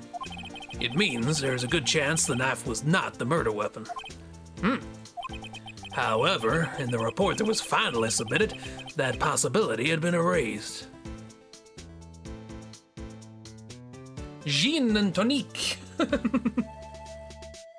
In the spirit of Edgeworth. Could the facts have been concealed with forged evidence? Not forged, just only submitting relevant information. That's how they work. Someone has the heart to tell he's mispronouncing it. Nick, would you like a gin and tonic? Yes. Phoenix, on the other hand, also doesn't know how to pronounce it, so he can't correct. That case left behind scars on all of us. The scars that the SL9 incident left behind? Later. I got the looks, but he got the brains. He was one of the best prosecutors around. I just made detective when it went down. It was our first case together. How old was he? Your brother? He was 27 at the time. He was awarded the highest honor that very day. The highest honor? You mean the... King of prosecutors. I knew it. What are you looking at me like that for? That's an honor for a prosecutor. Mr. Marshall must have really been close with his brother. The day the SL9 incident took place, that wasn't the same day as... That's right. It was the day of the evidence transferal. Interesting. It was drizzling that morning, and by nightfall there was thunder. I can't believe 2 years had gone by already. I tried to steal the evidence so the case wouldn't die. Apparently, someone tried to stop you. Detective Goodman was murdered, and the evidence locker was empty. Scars. Hello! Tried to make Webtoons acknowledge your existence for the past hour. Oh dear. Rude. It's like in The Idol when the main guy pronounces carte blanche as carte blanche. It's a very, Del Boy thing, isn't it? Kate Blanchett, yeah. Rather you still jokingly pronounced champagne. Champagne. There was something going on behind the scenes in that case. We all knew that later. Every detective involved in that investigation, save one, was taken care of. Meh. Miss Starr was fired, and I was demoted and boxed away in a tiny room. What about Detective Goodman? If they did something to him too, the commissioners would get suspicious. No, they were careful enough not to be too obvious. They? Who are you talking about? Don't get upset, Bambina. I mean Damon Gant and Lana Skye. Gant and Skye. The investigation lead, Damon Gant, and his second in command, Lana Skye. There wasn't a person on the force who hadn't heard of that duo. That case was the biggest step in both of their careers. After the case ended, Lana transferred to the prosecutor's office, right? Yeah, Damon Gant knew the chief of police arranged for that to happen. She's never been the same since you left. Still don't know if that was a joke or they legitimately didn't know how to pronounce it. Wasn't exactly a comedy. I mean, you can have comedy moments in things that aren't a comedy. The Idol. Huh? Everyone who knew her said so. Chief Prosecutor Skye was totally different when she was a detective. Now that he mentions it, Emma said something like that too. Tell me, what happened to my sister? Sorry, Bambina, but her secret is too well guarded. I never found out. Lana's secret all started 2 years ago. I have suspicions. So, there you have it. That's my story. Did you enjoy it, partner? It was certainly enlightening. There's one thing for sure I found out in court today. That boy Edgeworth isn't my enemy. He was the one who used falsified evidence to get a guilty verdict, but someone else was the one who gave him that evidence and planned everything. That someone is Damon Gant. Don't believe me? Well, I don't blame you. I won't even be a patrolman after today. Too bad I won't be around to work with you when you become a real scientific investigator. Adios, Bambina. Finally, his voice is gone. Unlike mine, which is almost gone. Don't know what The Idol is. You've heard vaguely of it, though? Reality show? HBO drama. Not a very good one. Well then, that's fun. Is this still moving? Blue Badger's still writhing around. Yes, it is. Look at it go. Give him the benefit of the doubt and say he's dancing. Speaking of dancing, the whole police department's been dancing about like crazy since the other day. Can I take out his batteries? I just can't help but feel he's gonna do something naughty. No, stop saying that. This is so RPG Maker horror. Did you see the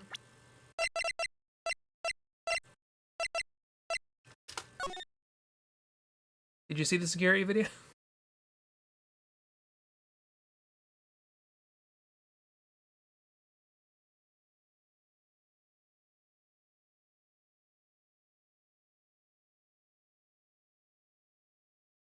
Normally the music plays, it's not playing now.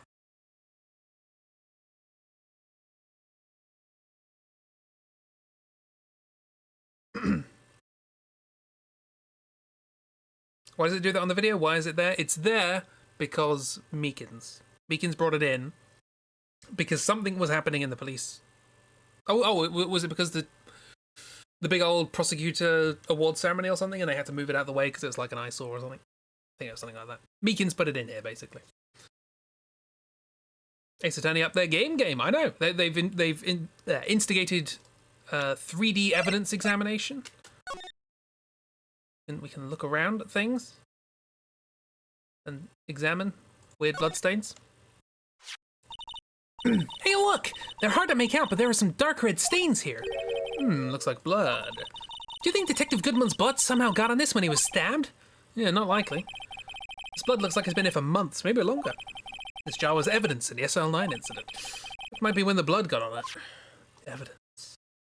Gin and tonic. You got gin and tonic. Marvelous.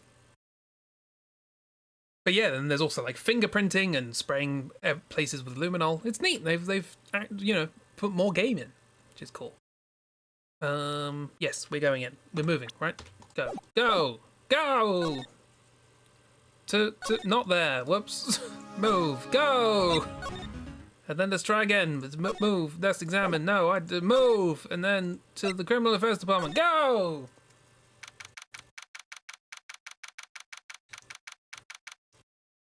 Speaking of pronunciation, hello! Edinburgh Gin and False Tonique is ginger beer, but it's basically the same. February 24th, Police Station Criminal Affairs Department. This place is always pretty empty, but today it's deserted. Apart from these two. That must mean everyone's busy solving crimes. Oh, if you're looking for the others, they're all in the conference room. Thanks. Wow, he actually talked to us. When the chief prosecutor saying what she did and the decision about what to do, about Mr. Edgeworth, not to mention our statement to the media and tomorrow's trial, there's more chaos going on than Thanksgiving and Christmas put together. I think festive is the word usually used for those. Sir, we'd like to have a look around Chief Gant's office. And just use the connecting hallway to the other building and take the elevator up to the top floor. Really? You mean it's okay for us to go in there? I mean, we aren't police officers or anything.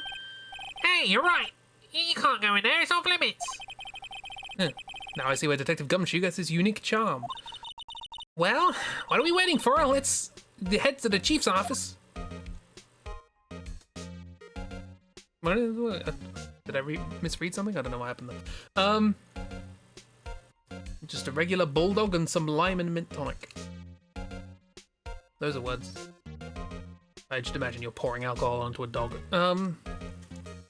Slanyava. Means good health, guys. Move. To the chief's office. There's an organ in it. Jesus. Could this guy be more evil? He also has vases. February 24th, Police Department Chief's Office.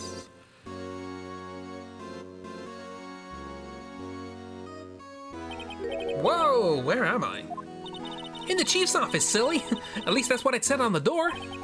Check out that pipe organ. That's real, isn't it? Hey, I used to take organ lessons in kindergarten. They used to call me Little Miss Bach. What in the Phantom of the Opera? I don't think there's anything inside her mind. I thought I was a genius until they tried teaching me notes. Bye. I never could remember where C was. Hi. Bloody knight. Oh, it's you two! Chief Gant! Ema, I will cut your hands off. He put that paper he was reading in his desk. Ooh. So, Righto. Have you been swimming lately? No, I haven't. I've been kind of busy lately. I can appreciate that. I've had my hands full too with Mr. Marshall's misconduct and Lana's provocative statement. Provocative statement? Oh, you mean about the forged evidence? 2 years have passed since that incident. My, how time flies. See that big picture on the wall over there?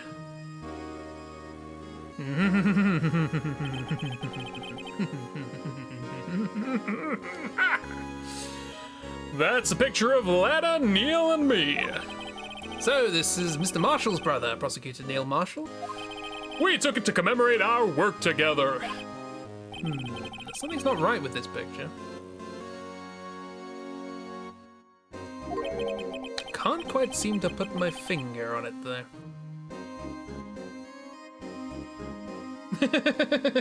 Yeah, I can see as well. Okay. Again, team picture added to the court record. You can have one organ, one theremin, or one harpsichord. The moment you have 2 of 3, that's suspicious. Hey, what about all 3? Anyway, I'd like to reminisce all day, but there are matters that need my attention. I'm gonna lock up here, so let's go out together. Oh, but this office, it was a crime scene 2 years ago, wasn't it? That case has long since been over. There's no need to investigate it anymore. All the same, I'd still like to have a look around. Perhaps you didn't hear me. I said there's no need to investigate it anymore. Now hurry up and get out. I have a meeting to attend. Looks like we aren't welcome. Yeah, seems that case isn't over with yet after all. Did that picture get added to our evidence? I really hope it did. What do you mean? Chief Gant denied our request to search the crime scene. That means there must be a reason he doesn't want us looking around in there. You mean like a clue? There's gotta be a way we can get inside the chief's office. I'm gonna break in. Sir, your Jedi mind trick will not work. Yes, we did get it. Couple of good things though.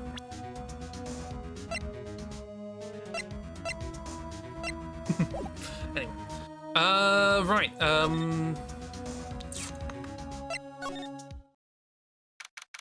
why are you here? Like, not to be rude, but literally why? February 24th. Ah! Gumshoe jump scare. Hey, pal. Detective Gumshoe, aren't you supposed to be in a meeting? I'm, just taking a breather. My feet hurt. From sitting so long? Well, actually, from serving everyone coffee. Sounds like Detective Gumshoe's still out of the loop. Say, have either of you two seen Edgeworth? Edgeworth? No? Why do you ask? He's under fire from both the police department and the prosecutor's office. It's almost like the battles between you two in court. That sounds serious. I hope they're somehow less competent than us. Is it because of what my sister said? Yeah, that's basically what it all boils down to. That falsified evidence 2 years ago. Now that Edgeworth has the whole world after his blood. Yikes! Yeah, let's have a chat. Edgeworth's crisis. But why would Edgeworth be blamed? It's not like he knew the evidence was forged. Lana Skye's the guilty party here, isn't she? Yeah. Regardless, the prosecutor's responsible for the evidence they present in court. Not only that, but as you know, there have been lots of rumors going around about Mr. Edgeworth. His amazing talent as a prosecutor kept him safe from those who didn't like him. But now this. Are there really so many people who hate him? In our world, only those with talent rise to the top. Mr. Edgeworth not only has that, but he's young. There's no better recipe I know for making enemies. Hey, Dick, keep up the good work. Yes, sir. Let's go out for lunch again sometime, my treat. Yes, sir. You gotta take me back to that joint sometime, okay, Dick? Yes, sir. Seems like you don't have any problems with the enemies. You don't have any problems with enemies. That's the way you read that sentence. Yeah, well, I'm careful not to stick out. Anyway, I'm a bit worried about him. Under all this pressure, I'm afraid Mr. Edgeworth just might crack. The Slime incident. Actually, I took a look at the file earlier while the coffee was brewing. He seems to be genuinely concerned for Edgeworth. Well, did you find out anything? The only evidence Doc left behind was during his final attack. His final attack, you mean? When he killed Prosecutor Marshall, who was trying to protect some girl. Do you know your enemy? Me? Yeah, it seems Detective Gumshoe never realized Emma was the girl. That's when he left the most incriminating evidence of all. Well, what was it? Oh, let's see. I think it had something to do with the murder weapon. Oh, I forget. Look, it's all written somewhere in there, okay? His powers of recollection never fail to impress. Maybe we should show him the murder weapon. It might jog his memory. Doc's crimes. Joe Doc was 42 at the time of the crime. He was just your run-of-the-mill businessman. A businessman? What made him take to serial killing? One day on his way home from work, he hit someone with his car. With his car? So it was an accident? An accident, yeah, but it transformed him into an animal. An animal? He killed a man that witnessed the accident. Then he killed a lady who saw the second crime. Kid walked by just then, so he killed him too. Then he was burying the bodies, a jogger came up on the scene and he was killed as well. Finally, he turned himself in. Seems he was a pretty careless animal. Of course, this is all just conjecture. There wasn't even a single shred of evidence. Apart from the confession. So he turned himself in. Yeah, but in the middle of his questioning, he fled and murdered his final victim. Prosecutor Marshall. I got the impression that they were investigating this guy for like months. No, it happened in one day. What, is you playing Dishonored? Yeah, pretty much.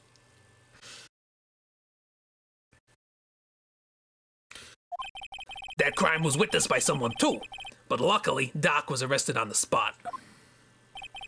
It's a good thing that last witness wasn't killed. That last witness, aka Emma. It's the most unlucky serial killer. Nothing unlucky. Moida weapon. Or what we think is the Moida weapon. How about this? Hey, is that...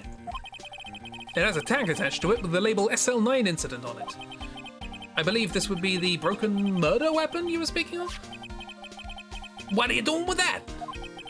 Ever since that case was closed, that knife's been locked away in a locker. On the day Detective Goodman was murdered, this suddenly disappeared from the locker and was found in Mr. Edgeworth's car muffler. That's it. Now I remember what that incriminating piece of evidence was. When you showed me that knife, it all came back to me. Well, what was it, Detective? Quick, before you forget again. Serial killer is conventionally defined as a person who murders 3 or more people over a period of over a month, with a cooling down time between murders. For a serial killer, the murders must be separate events, which are most often driven by psychological thrill or pleasure. Yeah. It's a mass murderer, I guess, not a serial killer. Moida weapon. This knife, it was Joe Dark's, wasn't it? That's right. We traced it back to the store he bought it at, plus it had his fingerprints on it too. But no one actually witnessed him using it to murder anyone, right? That's where his luck ran out. When you take a good look at the knife, you'll see it's broken. You don't have to take a good look to notice that. Yeah, well, anyway. Take a guess where the broken off tip of the knife was found. That's what did him in. Where was it? The victim, Neil Marshall, was carrying it inside his own body. It was found deep inside the stab wound. Did it match Dark's knife? You bet, down to the last fiber. That's pretty conclusive. Neil's autopsy report, stabbed in the back by somebody underneath him, died from a punctured heart and lung, a knife tip was in the wound. Switchblade knife, the broken tip was found in the victim's body, belonged to murderer Joe Dark. Switchblade knife updated in the court record. Well, there you have it in a nutshell. That's all I know. Can I ask you one more thing? Yeah, what is it? If it's money you need, you should ask Chief Gant. No, it's not money, but it does concern the chief. His office is a crime scene, right? It's where the prosecutor Neil Marshall was murdered? The chief's out now and his office is locked. But we'd like to have a look around if that's okay. Well, any detective's ID card can unlock the door. What? Really? But if I let a civilian in there, I'd be charged with breach of trust. Breach of trust? Simply put, I'd be canned. Oh. I'm sorry, pal. I don't plan on getting fired because of you. How about this ID card? It was Detective Goodman's. Oh, that won't work either. The data was deleted the day he died. Oh. So, in other words, Gumshoe's our only chance of getting into that office. I wonder if there's something we could show him that would make him change his mind. Do we still have that food?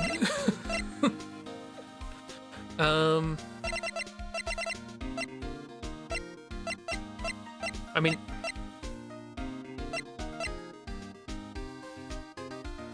I don't know if he'd be observant enough for that. But also we haven't really had anything new that he wouldn't have seen. It's the opposite of a serial killer modus operandi.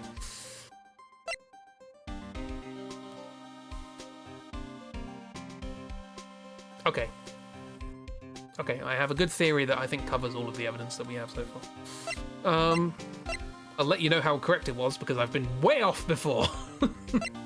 Okay, I'm gonna show him that. Oh, hang on, I have to put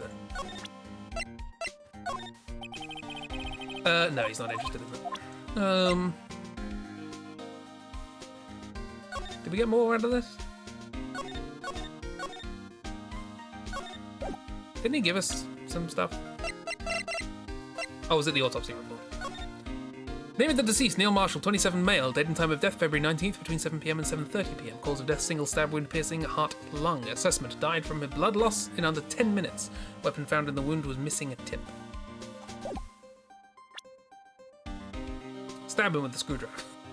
Do you want a hint? You think you remember something? I mean, this doesn't seem like a particularly puzzly thing. So, go ahead. Show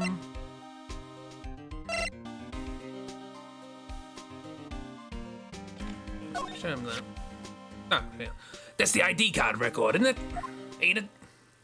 Do you know who 777's is? Yeah, there's only one number left to investigate at 4:20 p.m. The victim, Detective Goodman, must have entered the evidence room along with someone else. Someone with an executive officer number. 777777777. That's 17 too many, Detective. An executive officer. Just might have a hunch. No. Check Edgeworth's office. He might be there.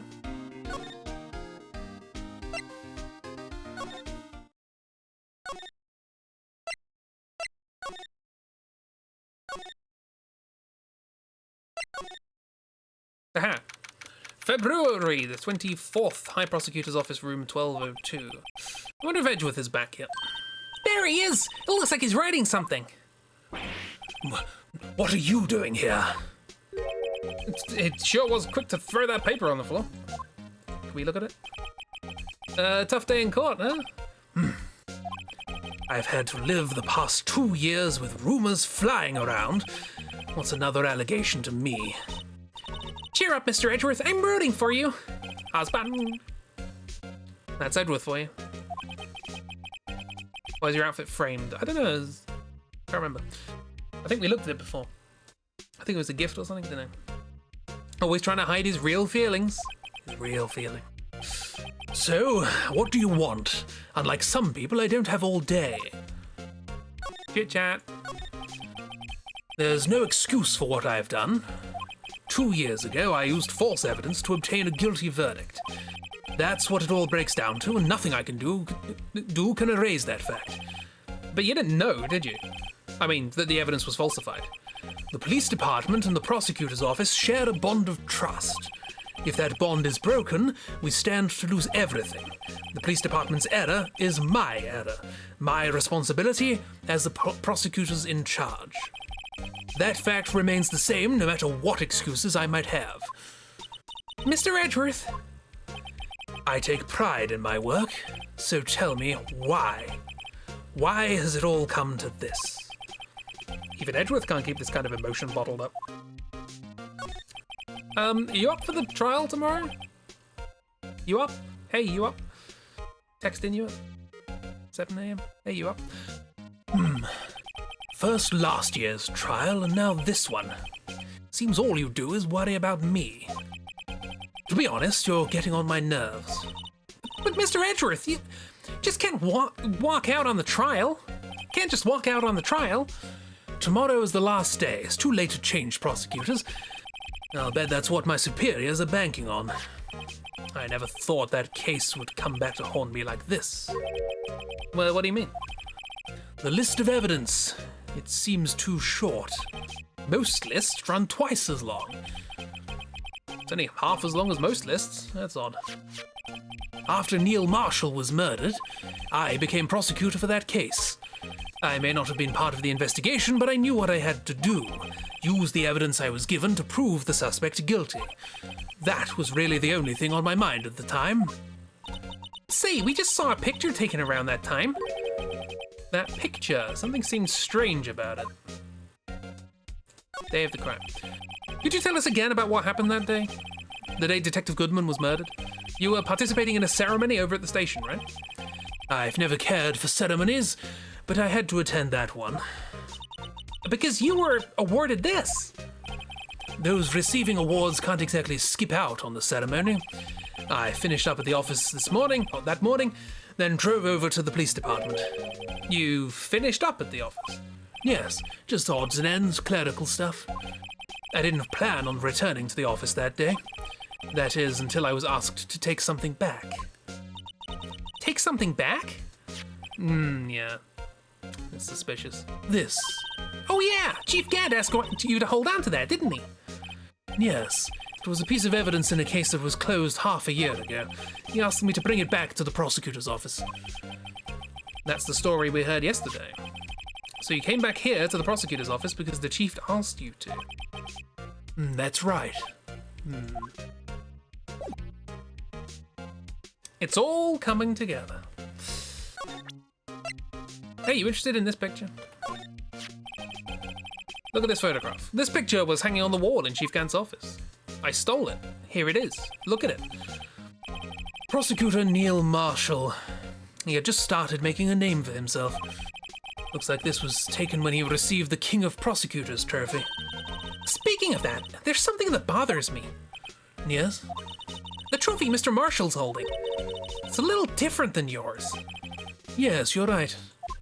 It's got a knife missing. Ah, I remember now.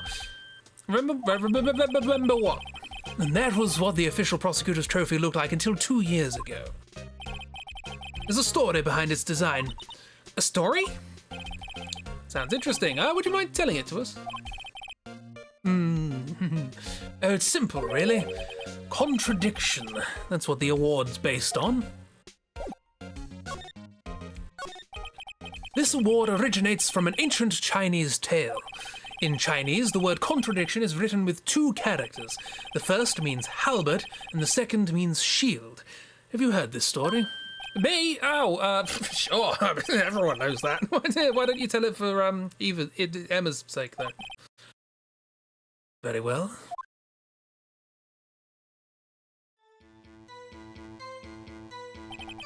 Long ago, in the kingdom of Chu, there was an arms merchant. One day, he presented the king with 2 items. The first was a halberd he claimed could slice through any shield or armor. The second was a shield he claimed could withstand any weapon. Wait a minute. Objection! Those claims contradict each other. Look at his face.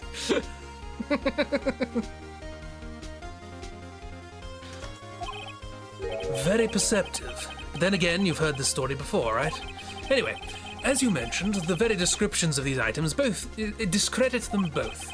When the king pointed this out, the merchant was left speechless, and thus the Chinese word for contradiction was born. Oh, I see. So the chipped shield and the broken knife symbolize... Precisely so. They symbolize the merchant's items. The ancient tale ends with the merchant at a loss for words. But it's in our nature to pursue matters to their conclusion, even if it results in something as ugly as this. Wow, thanks, Mr. Edgeworth. I learned something new today. Yeah, that's funny.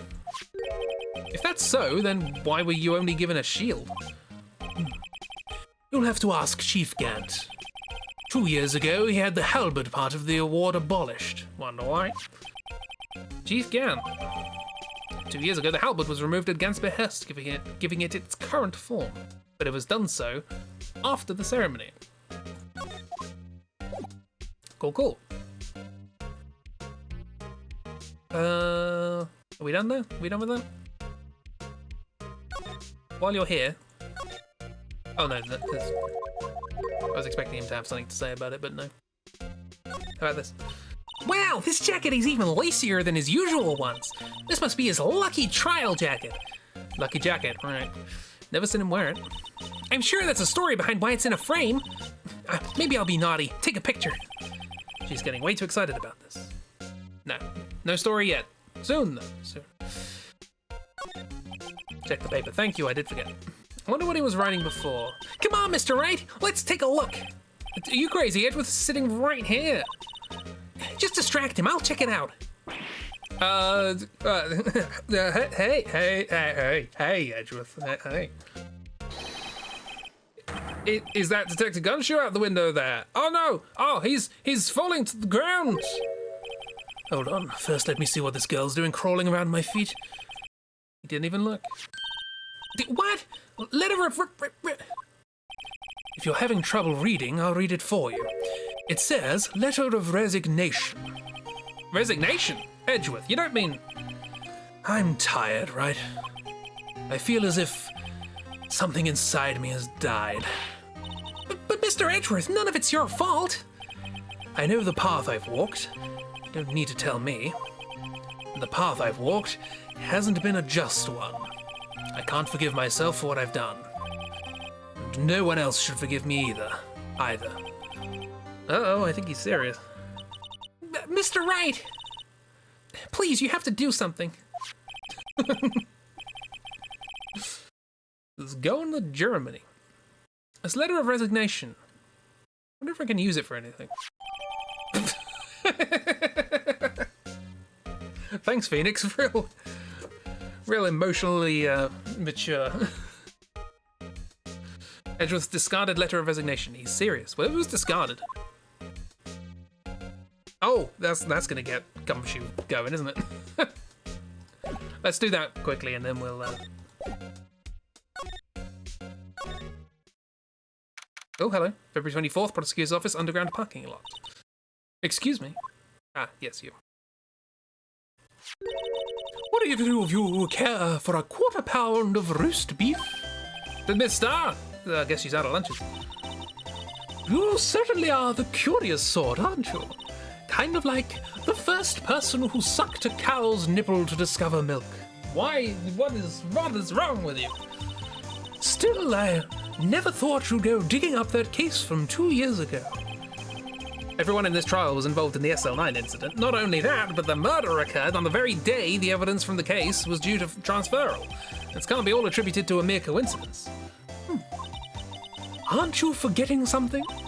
You know, that little scene I happened to witness?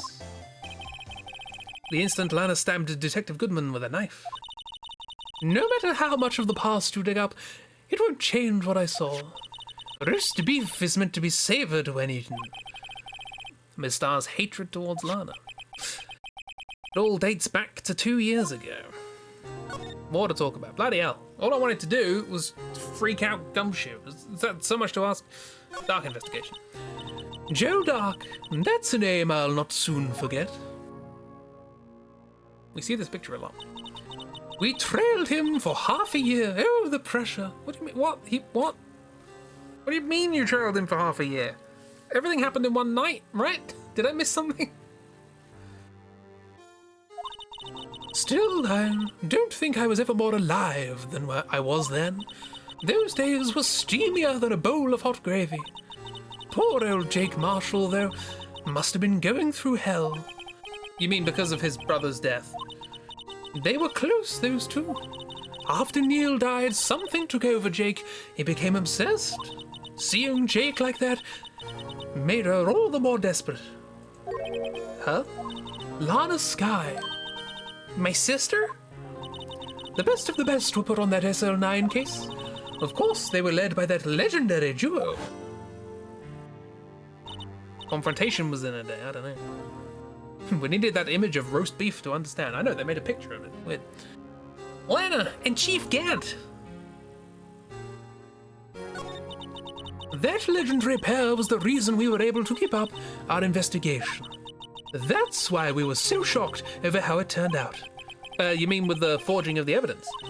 Don't get me wrong, Joe Dark got what he deserved. Still, it was obvious the evidence produced in court was being manipulated. Items our team never found would suddenly appear while other items were kept secret. But you don't have proof of anything illegal was done. I'm proof enough of what happened. I'm proof enough of what happened. After that case, all of us, save Goodman, were relieved of our duties, most without even so much as an explanation. Then Lana Skye transferred to the prosecutor's office and became chief prosecutor. Lana always wanted to be a prosecutor. Nothing's quite as simple as it appears. Huh? Huh? So many falsetto voices. Lana Skye was merely being used as a pawn, and that's my take on the matter. She was being used? Legendary duo. I love the chop and change conversations. Damon Gant and Lana Skye. Gant led the investigation with Lana second in command. They were the best. They solved all kinds of cases together, didn't they? Damon Gant's magnetism, in particular, was almost unreal. Is magnetism? By that I mean his ability to attract evidence. He'd produce the most incredible evidence in the cases he handled. Incredible evidence.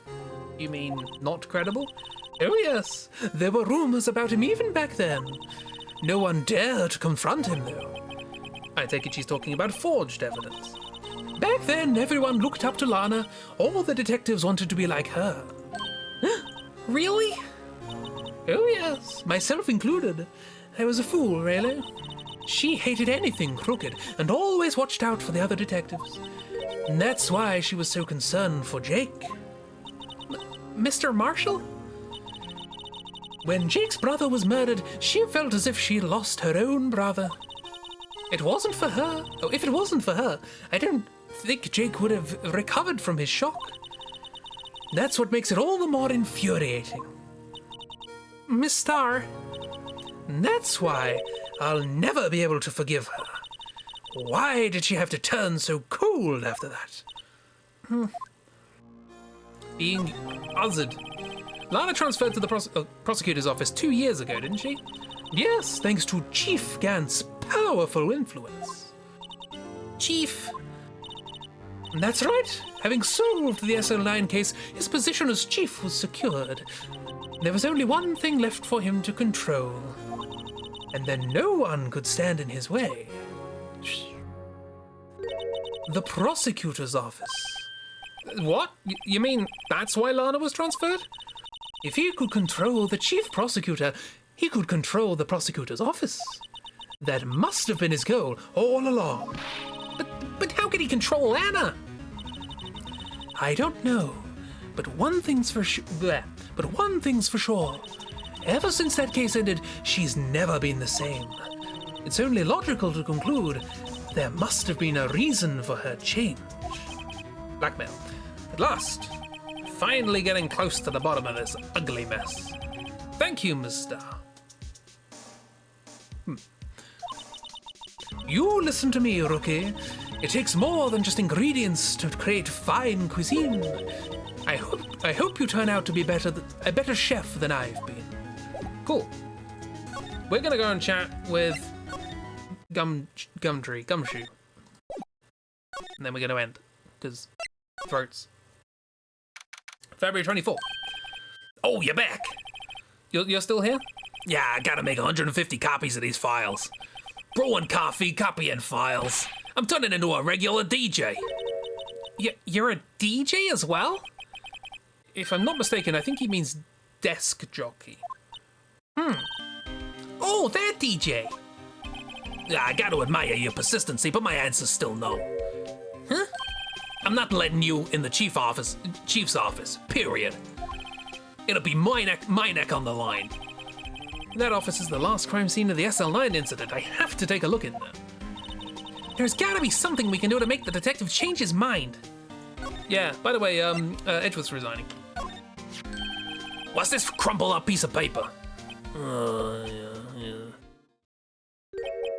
No way! Mr. Edgeworth can't be serious. Is he ever not serious? I can't believe they've pushed him this far. Mr. Edgeworth really feels responsible. Desk jockey, that's adorable, yeah. You reckon he's ever ridden Phoenix on the desk? When I first met him, I thought he was cold as ice, too. But I know different now. He trusted us detectives to provide him with sound evidence. But we betrayed him. Detective? That's it. I made up my mind. But here, take my ID card. we can't do that. If someone found out, they wouldn't let you off the hook with another lost item report. Look at me, it's no secret I'm already out of the loop. After all, I'm friends with Mr. Edgeworth. Depending on how this case turns out, I may already be as good as terminated. What? So, at least let me do this, for Mr. Edgeworth's sake. All right, detective, thank you. Gumshoe's ID, tucked swiftly into pocket. Police Department ID card allows access to areas of the PD open to detectives. I want to look at his card. Look at him! Look at him.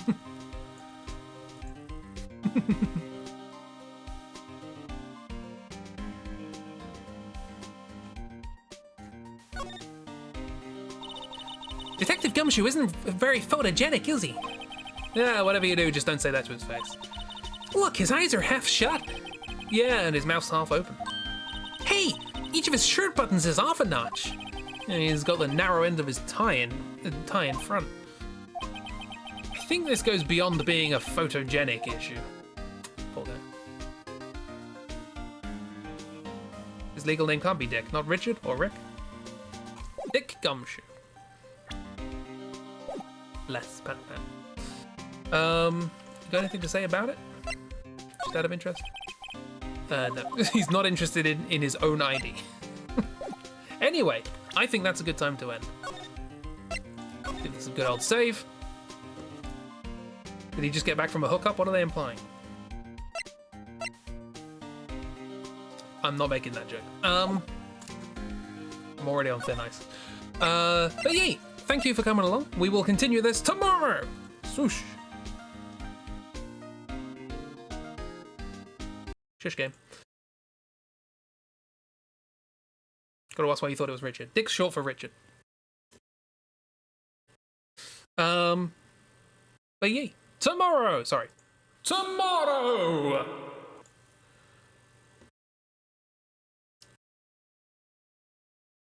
But yeah.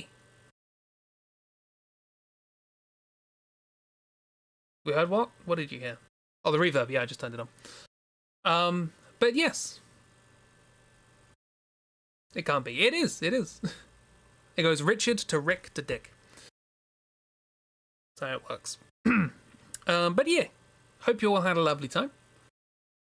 You heard it too? Good. Okay, the reverb's working. Nice to know.